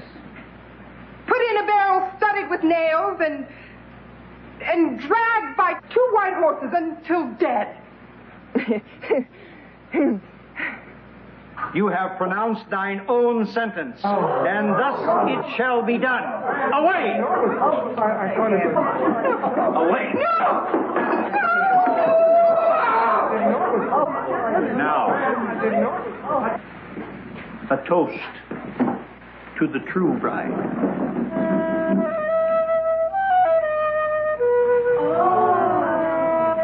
And after the sentence was carried out, they were married and lived together in peace and happiness for the rest of their lives.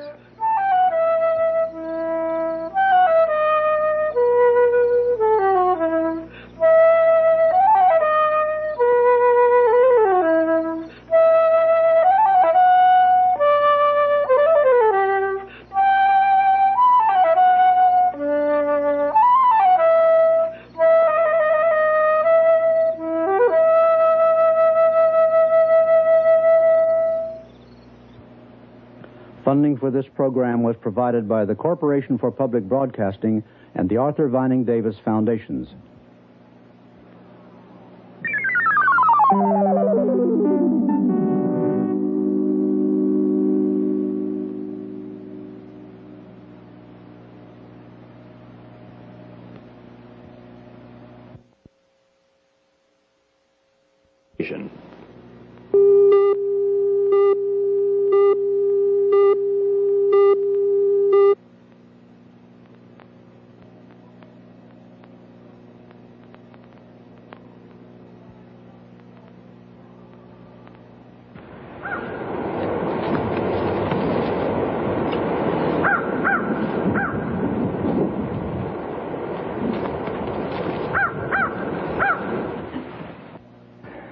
The last film in our series is called Jack and the Dentist's Daughter. It's a much longer film than the others in our series, and we've divided it into 2 parts.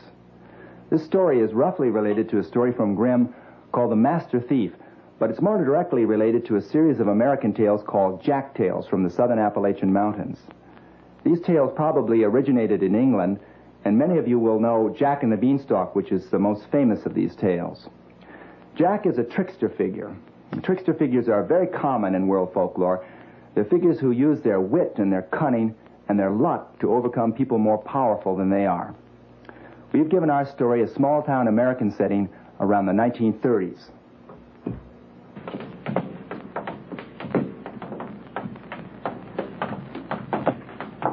Yeah.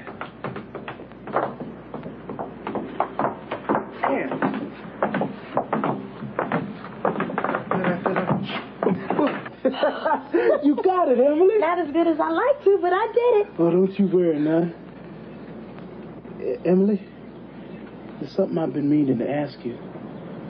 When you're through with school and all, I'd like... Nice and wide. There we go. There we are. Well, like I was saying, after you're through with school and all, maybe you and I could... There we are. There. Hold it now. Yes.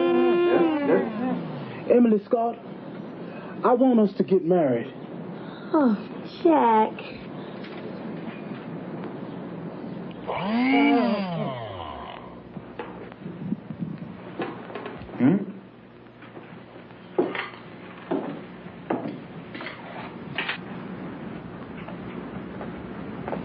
What's going on out here? Oh, good afternoon, Dr. Scott. Emily and I were thinking about getting married. Married? My daughter? Well, what's wrong, sir? Why, Jack, you're just a poor farm boy. You'll always be poor. You'll never amount to anything. But, Daddy, I love Jack.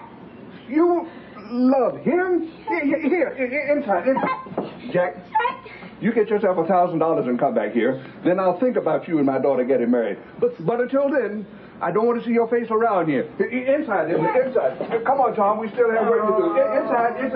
Inside.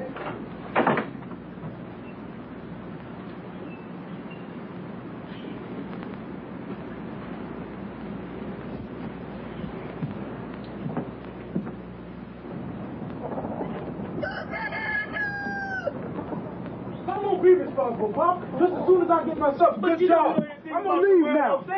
I'm going to find myself a good job, Pop. And as soon as I do, I'll be back for you. But as I told you, son, you don't belong up there. Your place down here, you don't have any money. Well, Pop, I got to do something for myself right now. Now, I'll be back as soon as I can. As soon as I get enough for me and Emily to get married. Now, don't you worry none about me. I'm gone.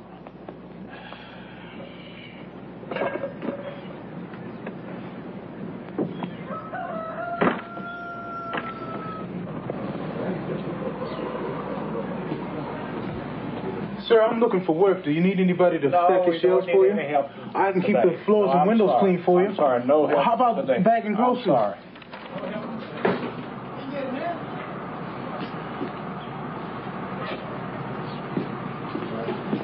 Excuse me, do you know where I could search for work somewhere around here? I'm looking for work. Is there anything I can do to help out around here? No, nothing around here. Yes, sir.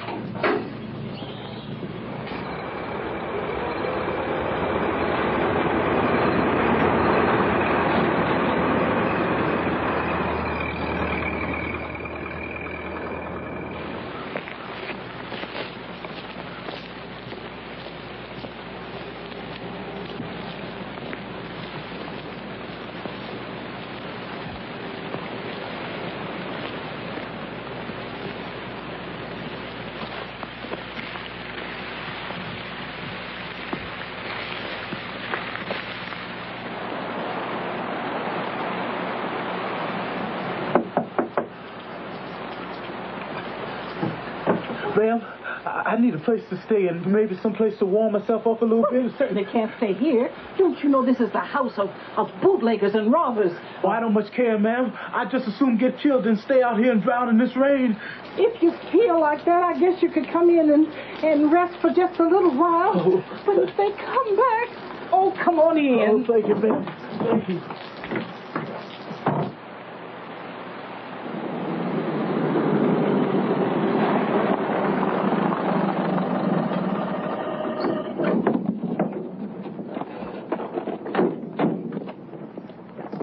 What in the world is that? It's just a stranger who came to the door. He's resting. Oh, why don't we just plug? Shall we shut him up for good? Yeah, go ahead and plug. Wake up, boy. We gotta kill you. Oh, no, don't hurt him. We've got to kill him. That's right. Dead men don't talk. Yeah, go ahead and plug.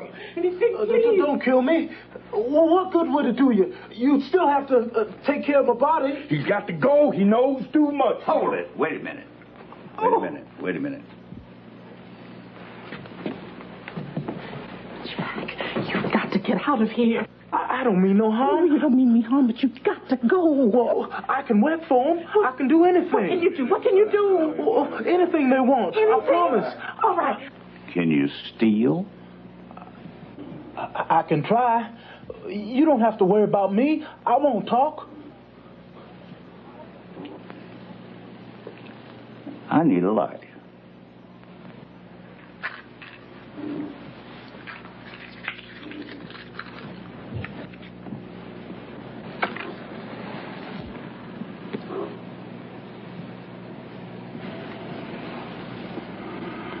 Tomorrow there's a farmer taking 3 cows in the market. And I want you to steal one of them. Yeah.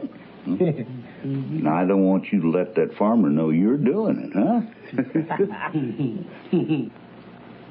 If you can do this, you can be one of us. You understand? Yes, sir.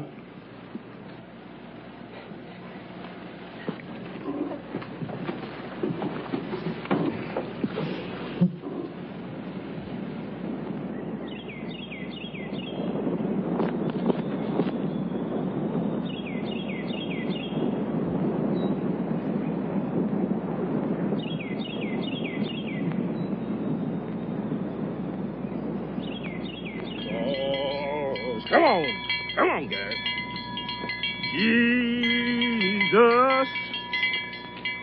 Jesus, keep me near the cross. Come on, yeah, come on.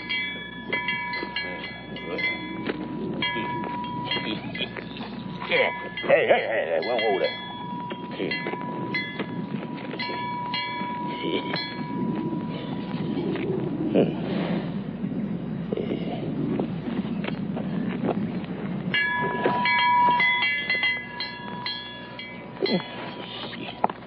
on. Come on. Yeah, you better come on here. Come on. Jesus, won't keep me in the cold.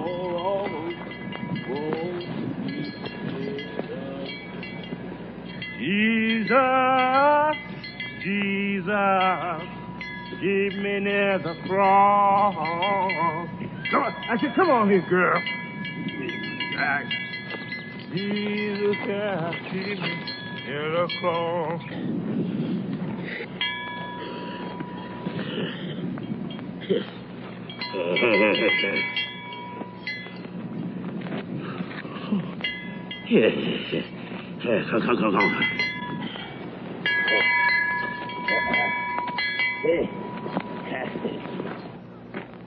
Come.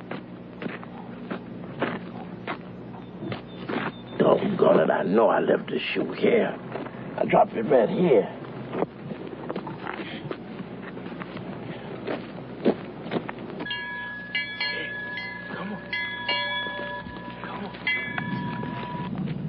Oh, Lord, that cannon ran off my...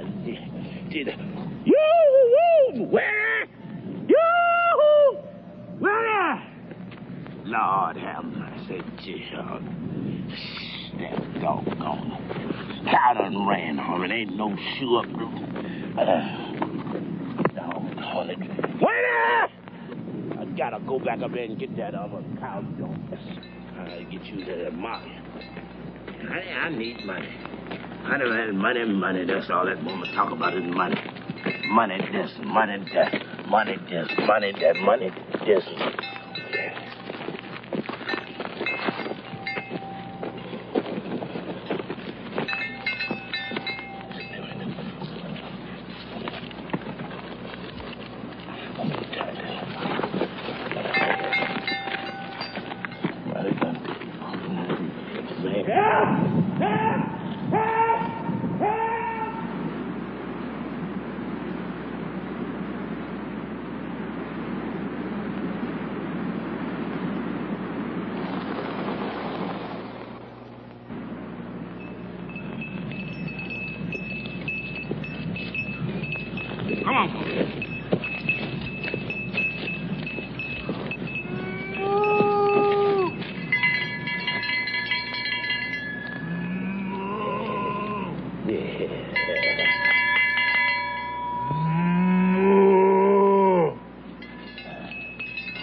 Hey, come look at this. Big cow.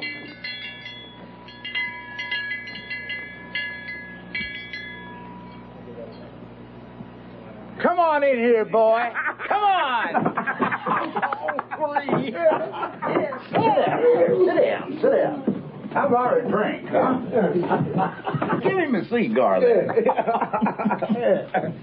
Boy, you're a master thief. Let's have that toast. Over the lips and over the gums. And look how stomach goes. Here it comes. When hunting with a pack of wolves, it's better to be like a fox.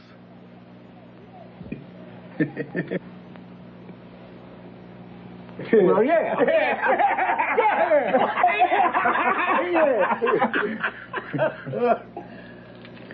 Say, Jack, maybe you and I can do a job together one day. Maybe.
Master thief. I reckon I am.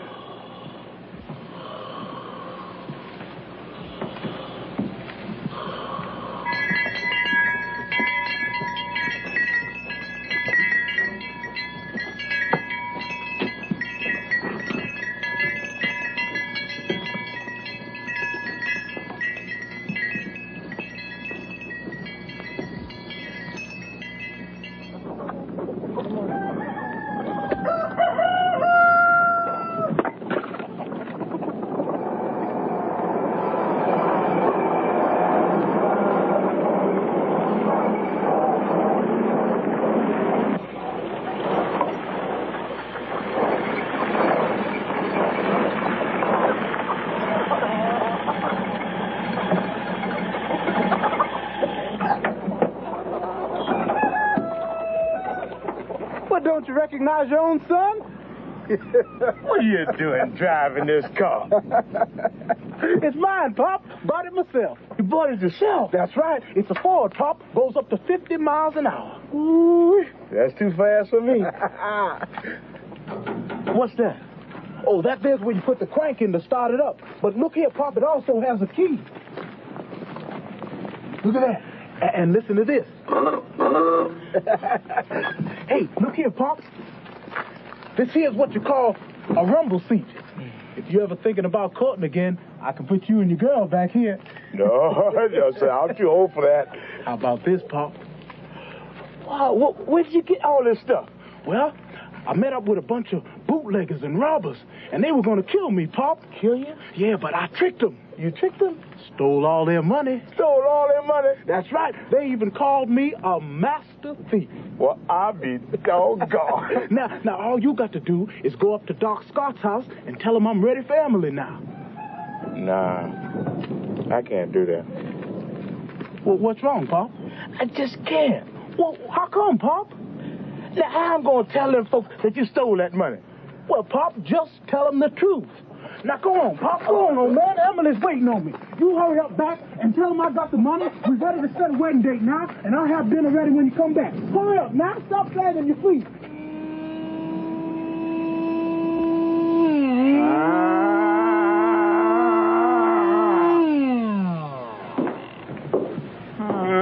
Sorry to interrupt you, Dr. Scott, sir. Well, Clarence, how's the old choppers today?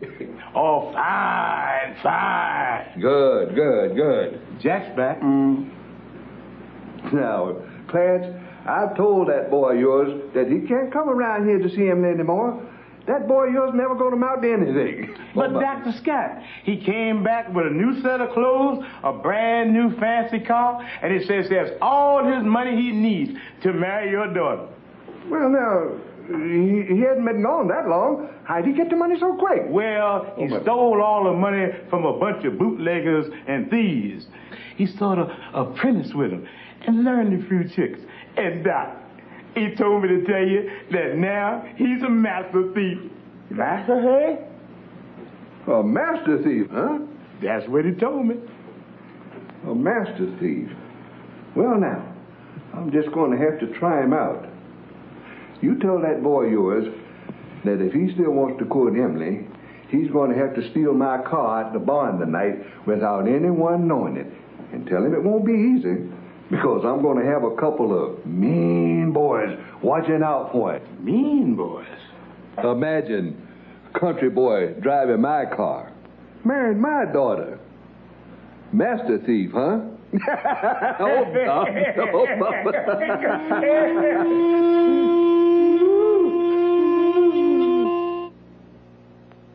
Funding for this program was provided by the Corporation for Public Broadcasting and the Arthur Vining Davis Foundations.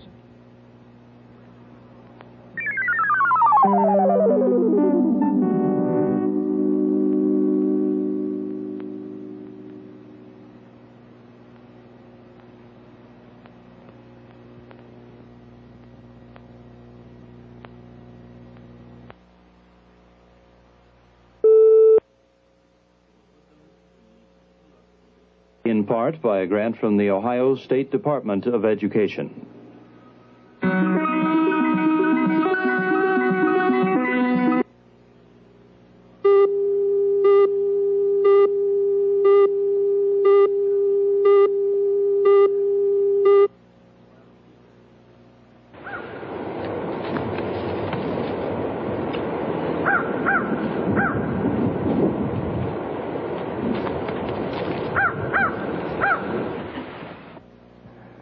In the first part of Jack and the Dentist's Daughter, we saw how Jack got enough money to marry Emily. But the dentist has asked Jack to steal his car as a test, and the car is being guarded. We hit him in the head with this shovel just once. That'll take care of him. No, I got a better idea. What do you say we just tie old Jack up here with this rope? Shh. I hear something.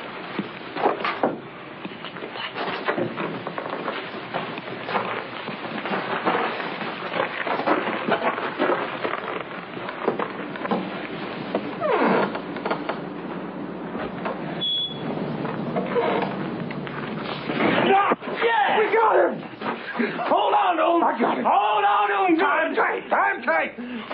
Hold on to him good. We're going to catch you, Jack. Got you, boy. There, we got Jack. We got him. Oh, we thought it would be so hard. Easy. That was easy. Old Jack thought you were going to get away from us, didn't you? Unhand me! Unhand me, I say! Oh. You have no right to do this for an old sickly woman! Hold on to him. Shame on you! Both of you! Smothering an old, feeble, sickly woman. You have no respect whatsoever. Sorry. None whatsoever. Shame on you! Oh, man, we're sorry here, man. Smothering an old woman like Sit that. down, man. Relax yourself. We didn't mean no harm. Upsetting my nerves. Let me with an accident. Well, pass me that bag there, son. Get her bag. Hurry up. Quickly. There you are. My nerves are not as good as they Man, we thought you were somebody else. That's all. Just calm yourself, I man. need to calm myself. Take it easy, man. What's that you got there, man? Just a bit of Jensen root, soaked in a little moonshine. Good for the nerves. Ma'am, you ever been in a real automobile? New automobile, man. Automobile? How'd you like to sit in an automobile? Oh, well, that sounds quite nice. Come on. Come on. Come on up here, man. Get up in Isn't there. that fancy? And that's something that's brand new, too, man. Real leather. Here, let me hold this. Oh, you be Feel it careful on with the that now, leather. son. You watch yourself, Be man. careful. Come on in here. Careful now. That's it. All right. Now watch your legs there. Okay. Now look ahead. Look at that road, man. What are you two young fellows doing here? Man, we're borrowing this car from Jack. Jack? Mm-hmm. But even if old Jack came here tonight, he wouldn't steal no car. Yeah. Why is that? Because we hid the keys, man. The keys. Fair now. That's something. And I bet you can't guess where we hid those keys. Well, did you bury them under that pile of old tools over there? No, ma'am. No. How about behind that wooden crate? No, ma'am. No. Oh, where could they be? I bet you never guessed. They were under that brick right down there. That brick there? That brick right there. Well, I would have never thought of that. Man, that's why we put it there.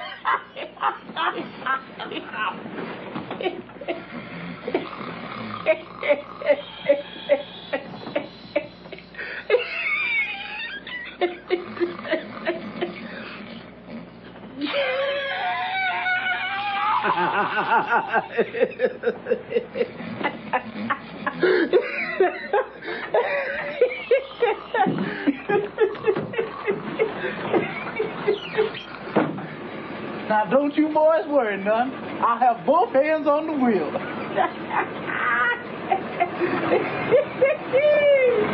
Yes, sir. Come on here, everybody.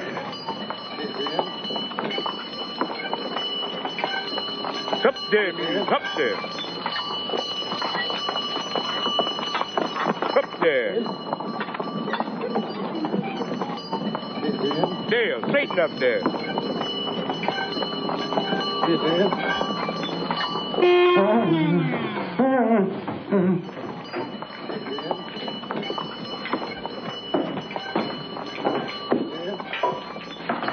Straighten up it, there.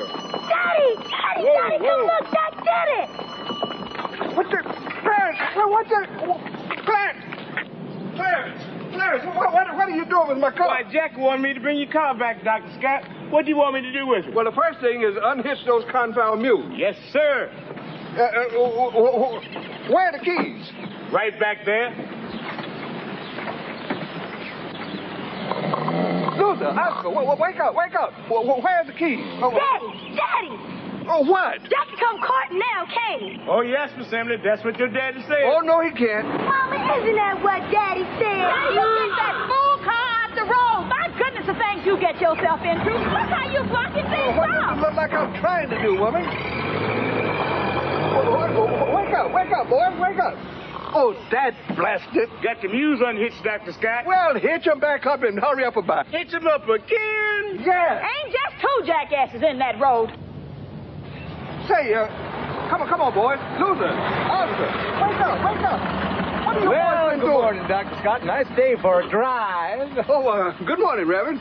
Miss Thomas. Well, now, I see you got your car back. Whole town's talking about it. What? You know that Jack, he can get just about anything he wants, can't he? He's a master thief. Now, he's Emily's young man, ain't he? Yes. No. Daddy, you promised. What? She said you promised.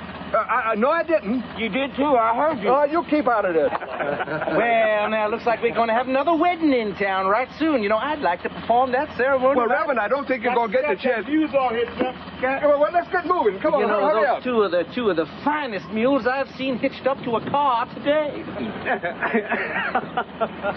I'll see you, Dr. Scott, at the wedding.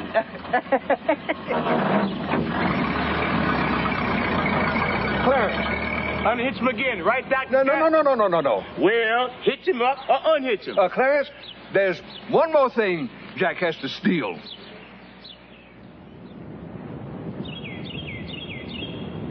What happened, Pop? Dr. Scott said, before you can court Emily, you got to steal Preacher Thomas without him even knowing it. Now, how you going to do all that? Preacher Thomas?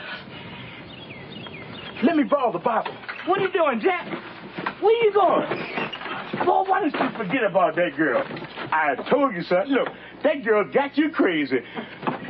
I'm going to need this here sack. Now, what you going to do with that old sack? Don't worry, none, Pop. Thanks a lot. I'll see you later.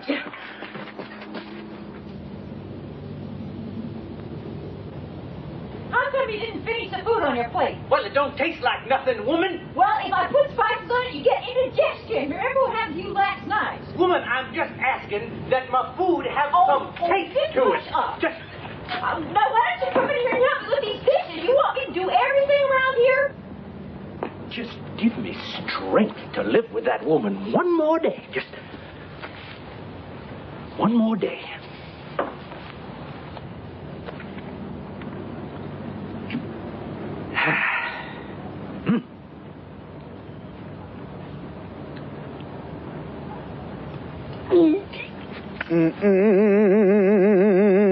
Brother Thomas.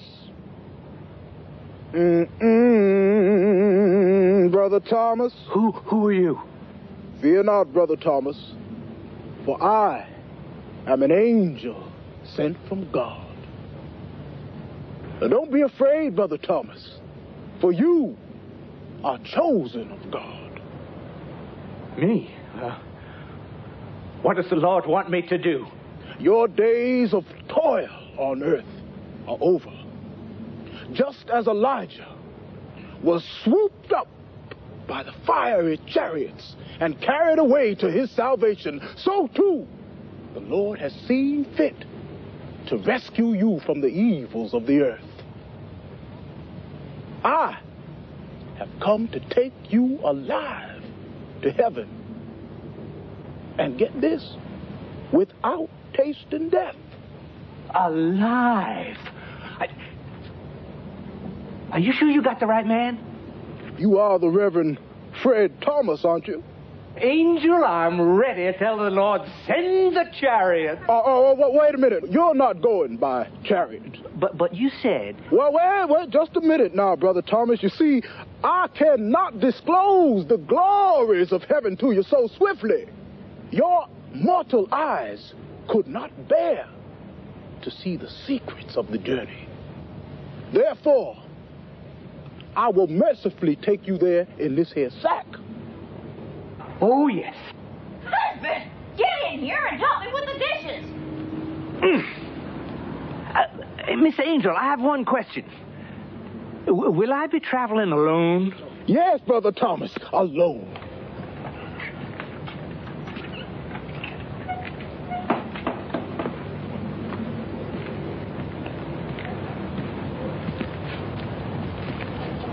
Are you ready to fly to those highest heavens and see that throne of glory? I'm ready. You see that sack there? Just ease down into it, and we'll begin our journey.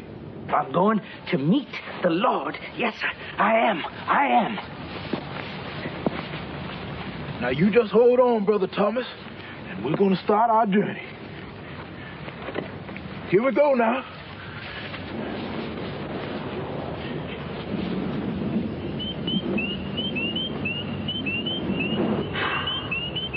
Brother Thomas, wide is the path that leads to destruction, but the road to heaven is straight and narrow.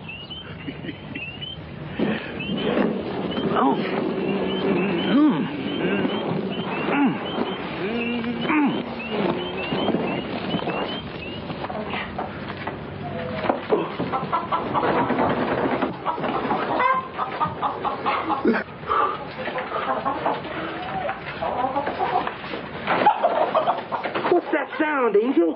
Well, now, Brother Thomas, that's just the angels of heaven. Flapping their wings. Praise God.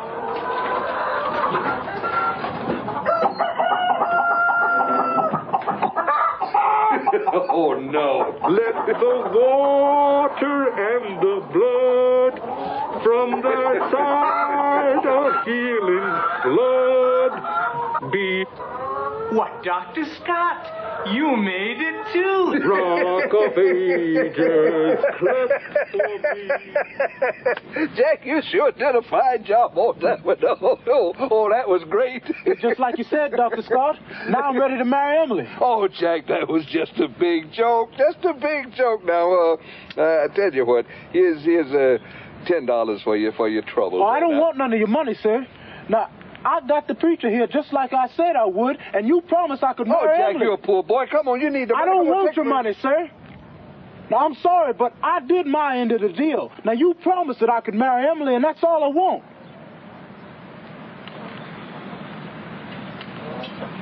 Okay, Jack. If you want to marry Emily so badly, now this is what you're going to have to do.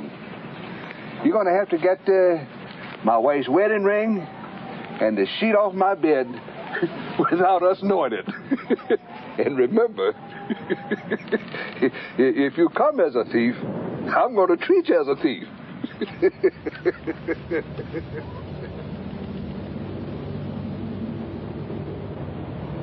What are you doing with that gun? I'm not going to shoot him.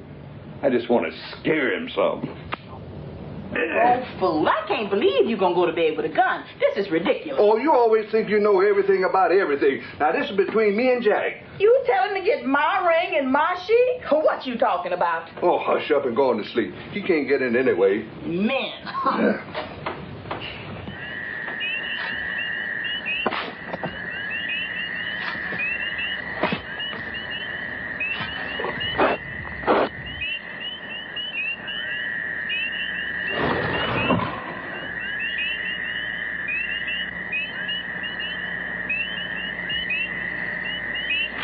Well, my friend, maybe we can do a little job together.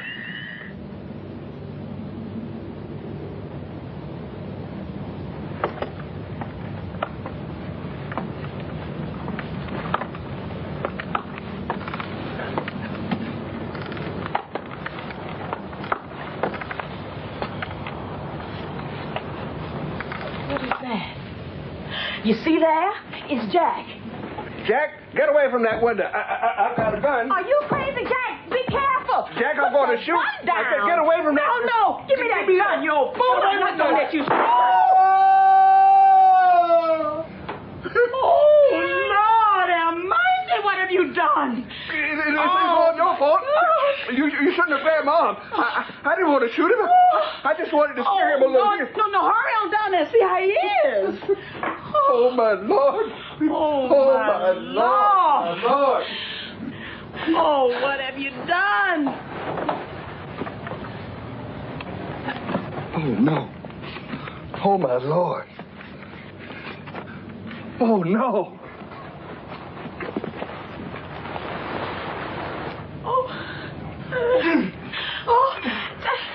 Oh, my Lord, my Lord, my Lord. Jack's dead. Oh, no, we killed him. I knew it. That gun, you fool. Oh, what are we going to do with the body? Oh, we got to get rid of the body. They'll send us to jail for sure if they find him here. You got to go bury that body. Oh, I feel so bad about digging up a hole and burying him like he was a dog. Oh, you can't be thinking about nothing like that now. We got to hurry. Well, I need something to wrap the body up in. Oh, it's all your fault. How about this? Oh, no, don't take that. That's my mama's best quilt. Here, take the sheet. Here, take it and hurry. I feel so bad about the ring. What's wrong with you? The ring? What are you talking about, a ring? Well, he died for it. Here, take it. You're satisfied now? Now just hurry up. Thank you, honey. I'm off. Hurry up. Oh, my God. Wait. Oh, what's wrong with you now? I feel Lord, what's wrong bad. with you, Daddy? I feel so bad. So strange. I'm shaking. What? Well, hold me. Hold me. Well, if that's what you think you need. Yes. What's wrong with you? Now, just get on out here. Get on out here and go bury that body. Now, get rid of it. Now, just hurry. Yes, I'll be right back, honey. Well, that's over. I got him buried. But so quick. I mean, you just left with the sheet. The sheet? Where is the sheet? Why, you took it. And the ring. Where's... Why, you took it. That rascal Jack. Doggone it, he's done it again. And so, by the power vested in me by the great state of Virginia, I pronounce you man and wife. You may kiss the bride. Man and wife. Amen. We did it, Mom. We did it. Welcome to the family, Jack. Welcome to the family. Oh, here they are.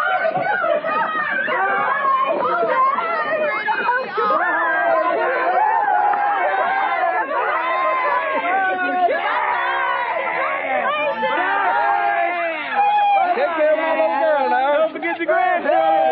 Bye.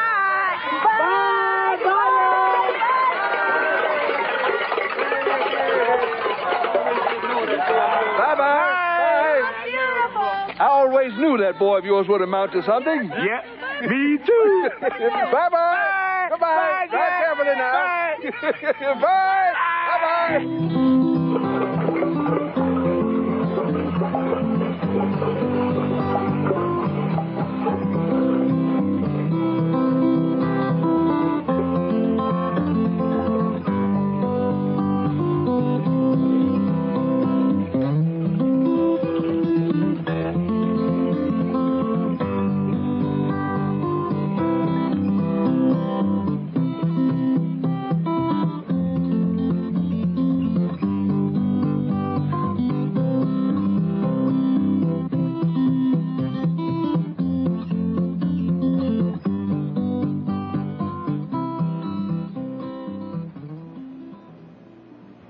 Funding for this program was provided by the Corporation for Public Broadcasting and the Arthur Vining Davis Foundations.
Had been overseas in the Army for several years, and he fought here and he fought there.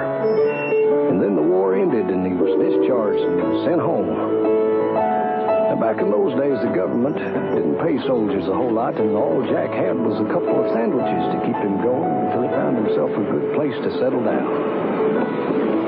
Hey, mister, can you spare some change for a cup of coffee or maybe something to eat? I'm sorry, I don't have any money. You all right? Listen, I got a couple sandwiches here, and you're welcome to one of them. Oh, thank you kindly. Take care now.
Howdy.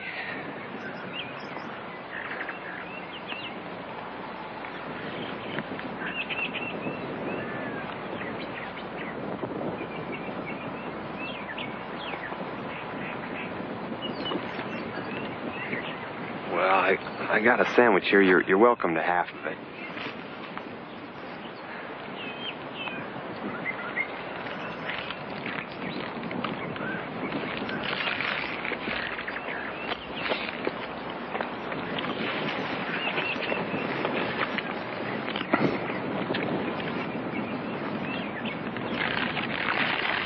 Well, I better be moving on.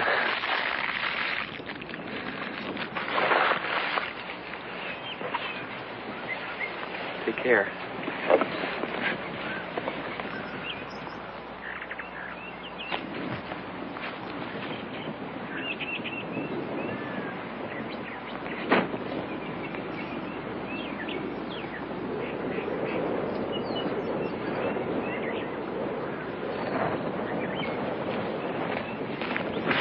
Look, mister, I didn't do you right.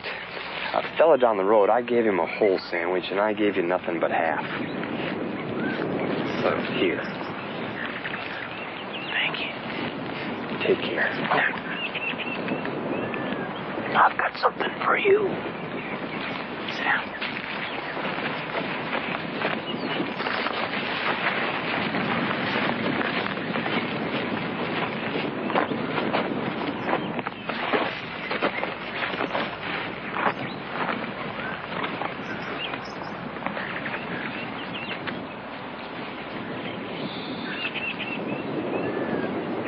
ever you want to catch anything, just hold this sack open with one hand, and you slap it with the other, and you say, "Wickety-whack, into my sack." And it'll get right in the sack for you.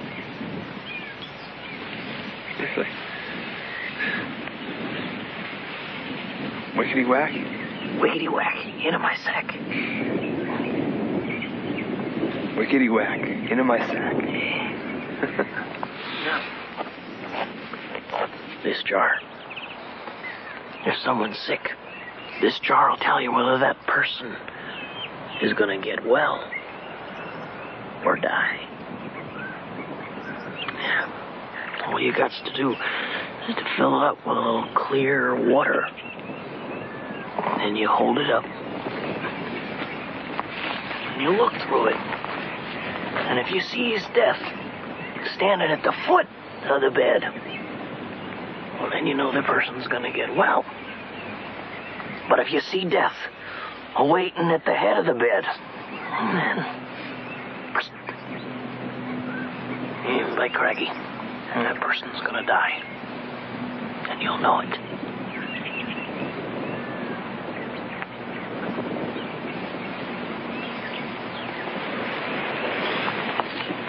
Wickety-whack and death. Yeah.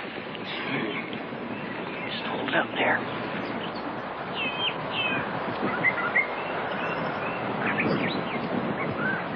Thank you.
Hippity-hop. No, zippity-zap. Wickety-whack, into my sack.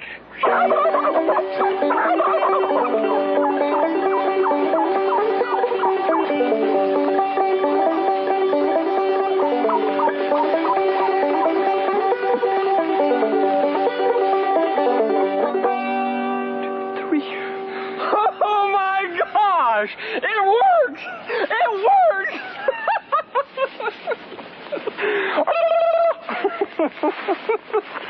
Okay, boys, let's go to town.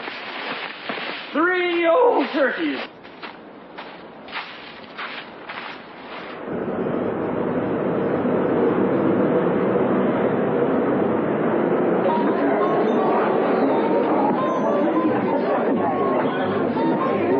Excuse me, ma'am. I wonder if I could get a bite to eat and a place to spend the night.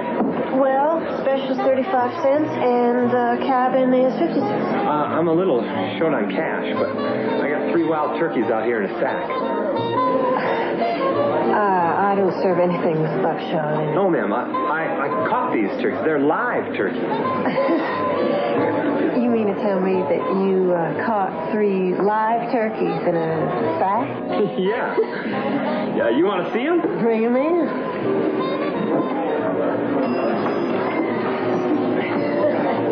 Well, here they are. Well, let's see them. Okay.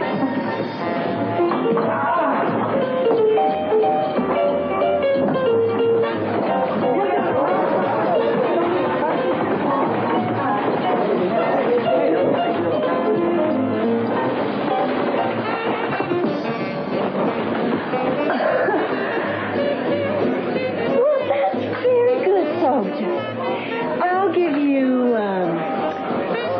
supper tonight, a place to stay, and 75 cents to boot.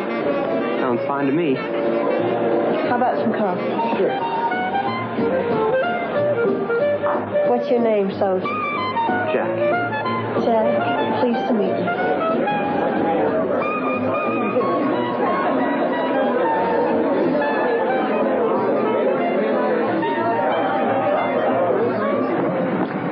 Thank you. Thank you. Bye. Bye. Bye, Louise. Bye, Jack.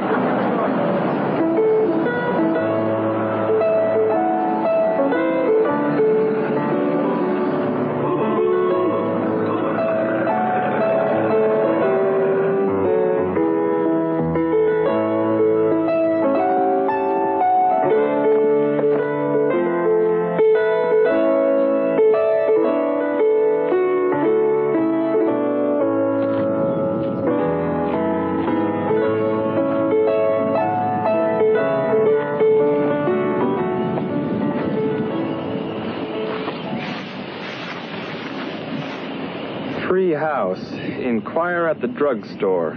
Mr. Bliven. Not responsible for mishaps on premises.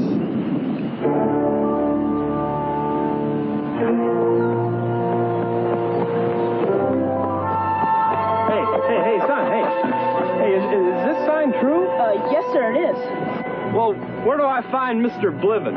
Well, he works down the road about 3 miles. Well, what do I got to do? He'll tell you all about it. Hey, well, hey, why would he want to give away a free...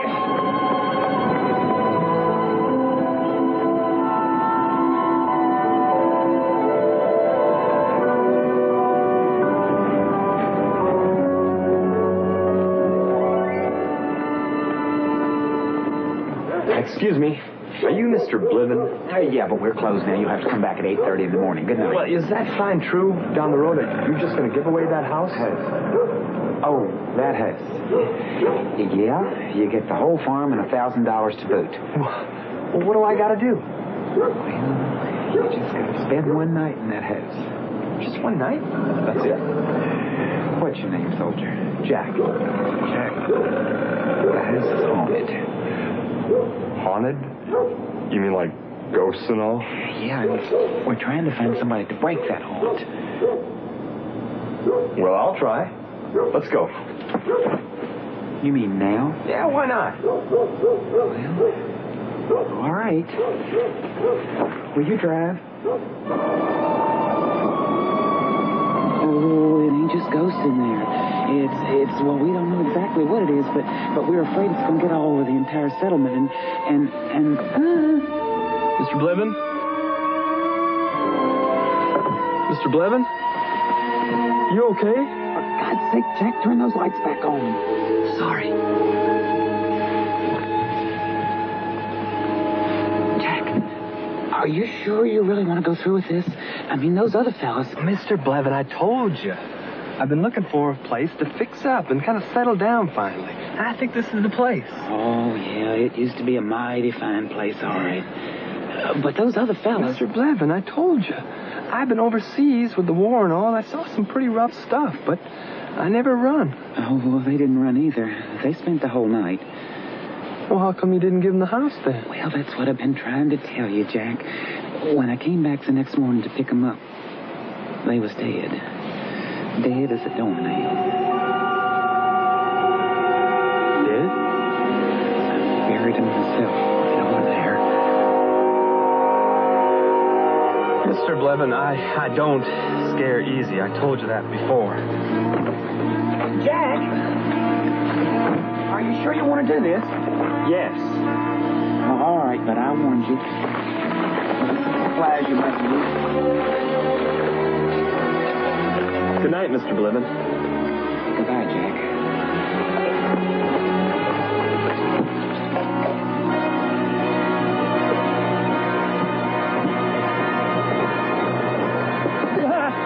The door's locked. You got a key?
Take a little nap.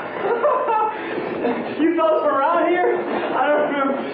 Mr. Blevin, he told me that if I could stay the whole night, that maybe, he's the owner of this, but unlike those other three, I gotta go. I mean, a nice place, but it's a little bit too many rooms for coffee. No, cold, little food for it. It's not warmed up yet anyway.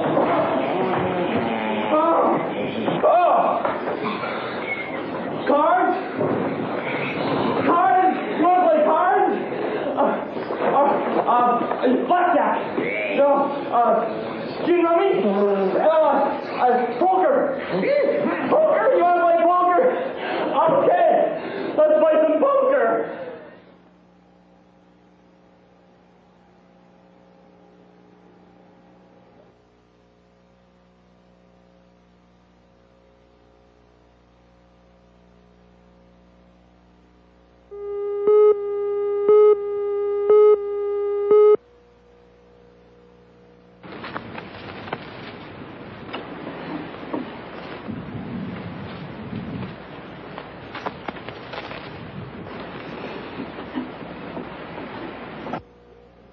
In Part 1, Jack returns from the war looking for a place to settle down. A strange man gives him two magical gifts, a sack to catch anything and a jar to see death. Jack discovers a haunted house belonging to Mr. Blivin that is free to anyone who can spend the night there. Jack accepts the challenge, and in the middle of the night is surprised by three devils. What do we play for? Matchsticks.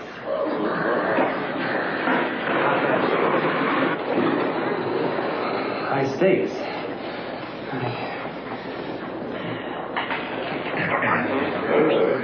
Sorry.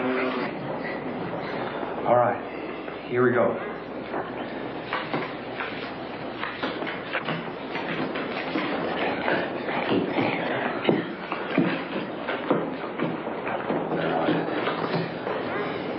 All right, two pairs showing, so I guess it's my bet. And bet. And call. And call. And call. And that's all the bets. And I guess I'm called. So. No, wait a minute. Now, why would you want to do that? See, first of all, the betting is over. And second of all, you can't possibly win. Even if you're both. And that's a good point. So, I've got two pair, and each of you guys have got one. I'm mistaken. You each have two pair. And, how could you possibly... Right. I got, one dime left. You played, cards with those other three fellas? What happened, to those fellas when they lost all their money? Oh. Okay, another game.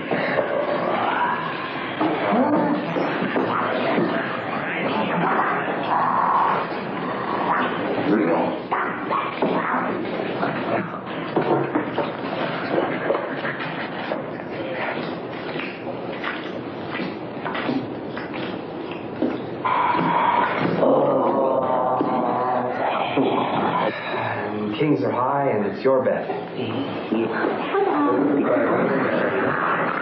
And table stakes, gentlemen, that's all I got. And he calls, and that's the end of the betting. Oh, you're going to bet his money too, huh?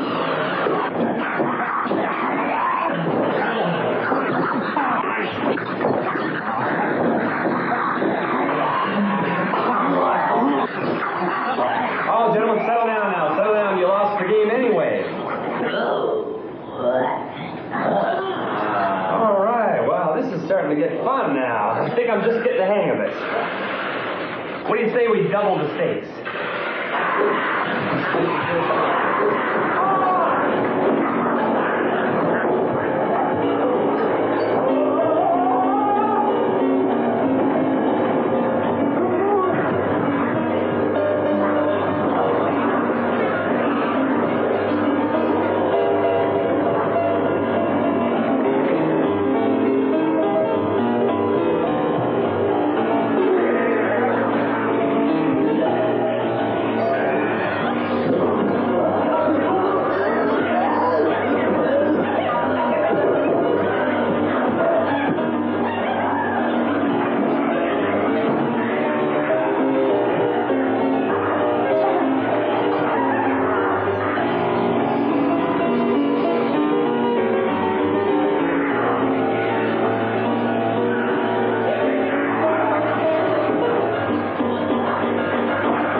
Hey, boys, I got something to show you.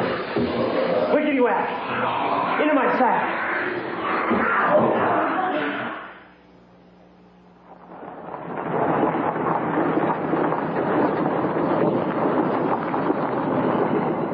The next morning, Mr. Bliven came back to pick up Jack.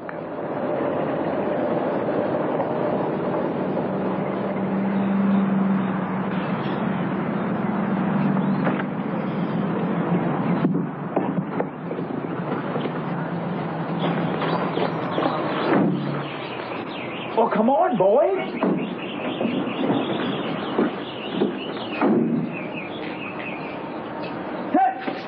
Go get the box.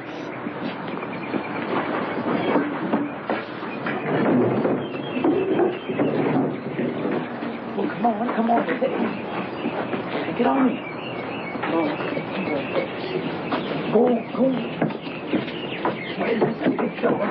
Okay, take it on upstairs. That's where the other one was.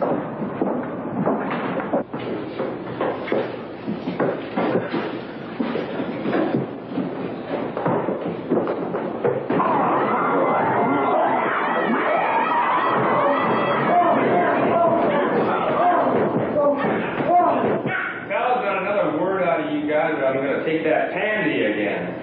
Now, everybody together. His relations by...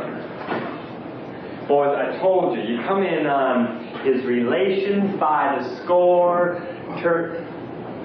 Oh, hi, Mr. Bliven. You're just in time for a cup of coffee. Fellas, it's not polite. We've got company.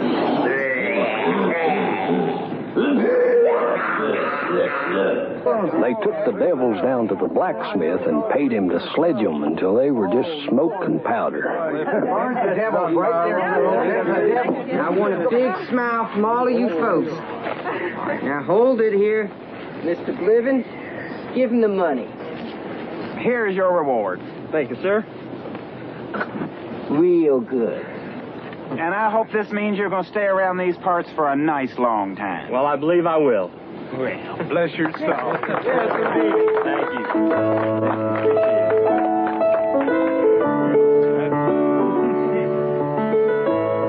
So Jack settled down and hired some boys to help fix up the house. And he had pretty near all that he wanted except for one thing.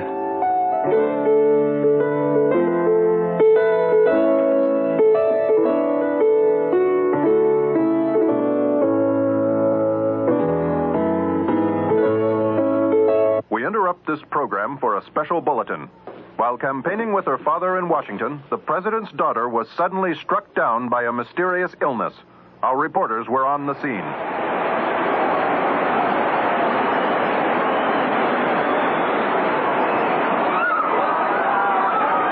My God! Somebody help! Come here! The president is desperate and has opened the doors of the White House to anyone, repeat, anyone who can help. Inside the White House, we have learned that the president is becoming increasingly impatient with the medical community and has already dismissed most of his physicians from the case.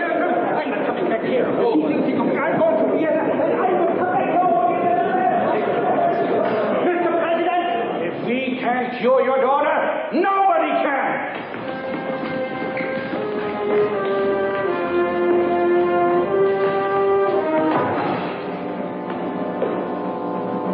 Excuse me.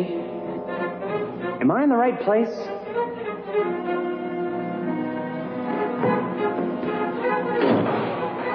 My name is Jack. Thought maybe I could help.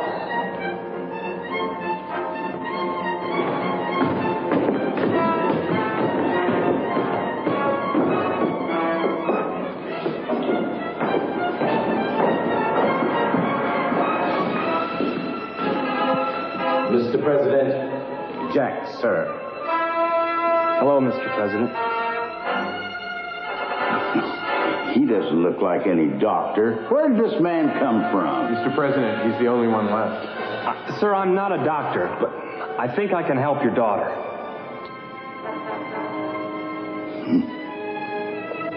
Well, all right. But you'd better know what you're doing.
want to see your face here again as long as I live. Get him out of here. You got to give me a chance. Mr. President, I know it's saying come to death. He's quiet. Here, take this stuff. Get him out of here.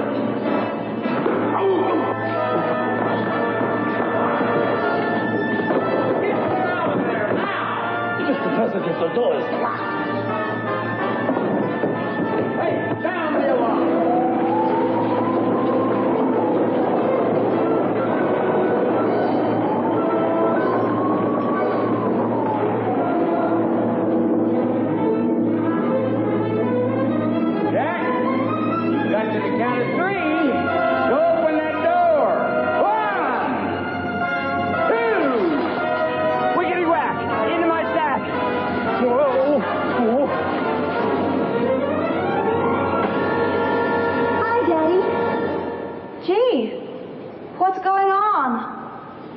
Nothing, honey. Nothing.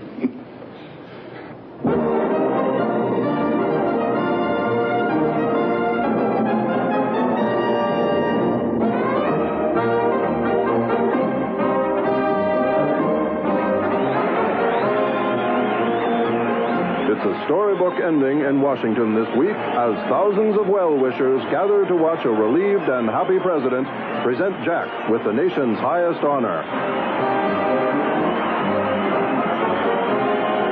A snappy salute brings the crowd to its feet to cheer this country's newest hero. And there is no doubt in anyone's mind that it will be happily ever after for this charming young couple.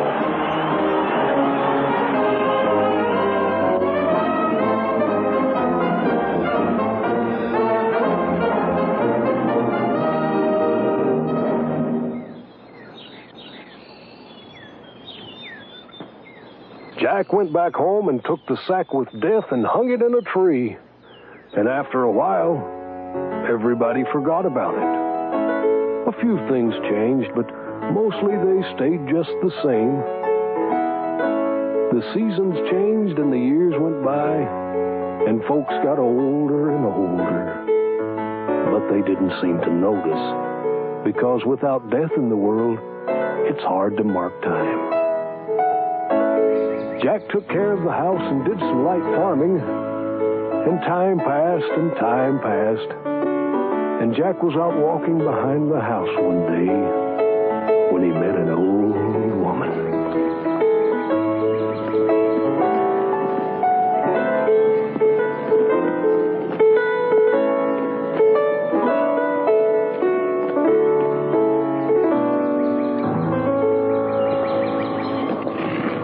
Howdy do, ma'am.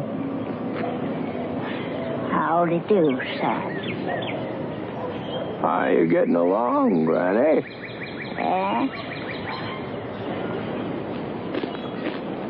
I say, how you getting along?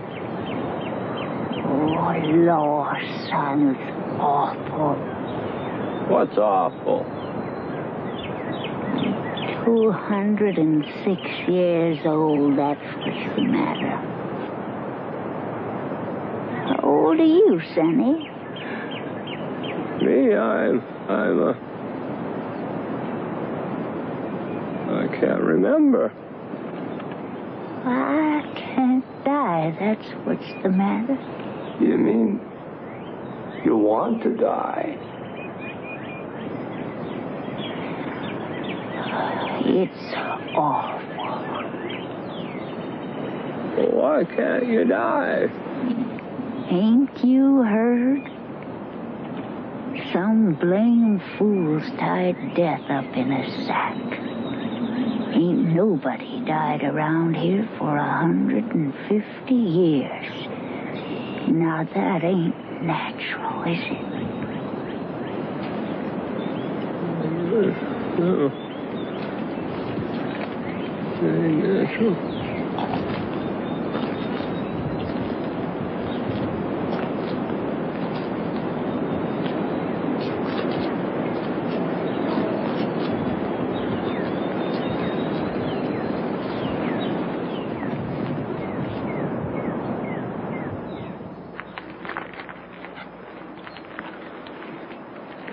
All right, boy, just drop the sack down now.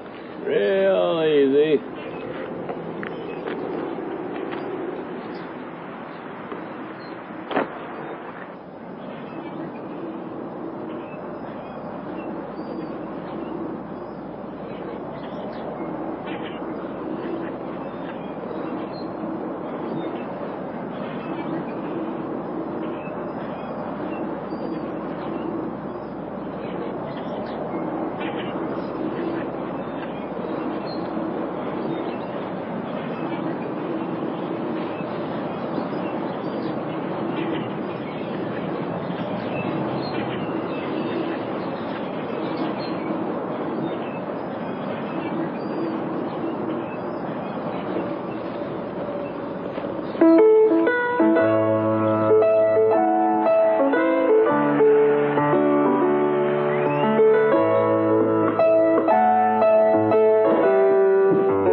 The first one Death got.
Guide for Soldier Jack is available as part of a special issue of the From the Brothers Grimm newsletter.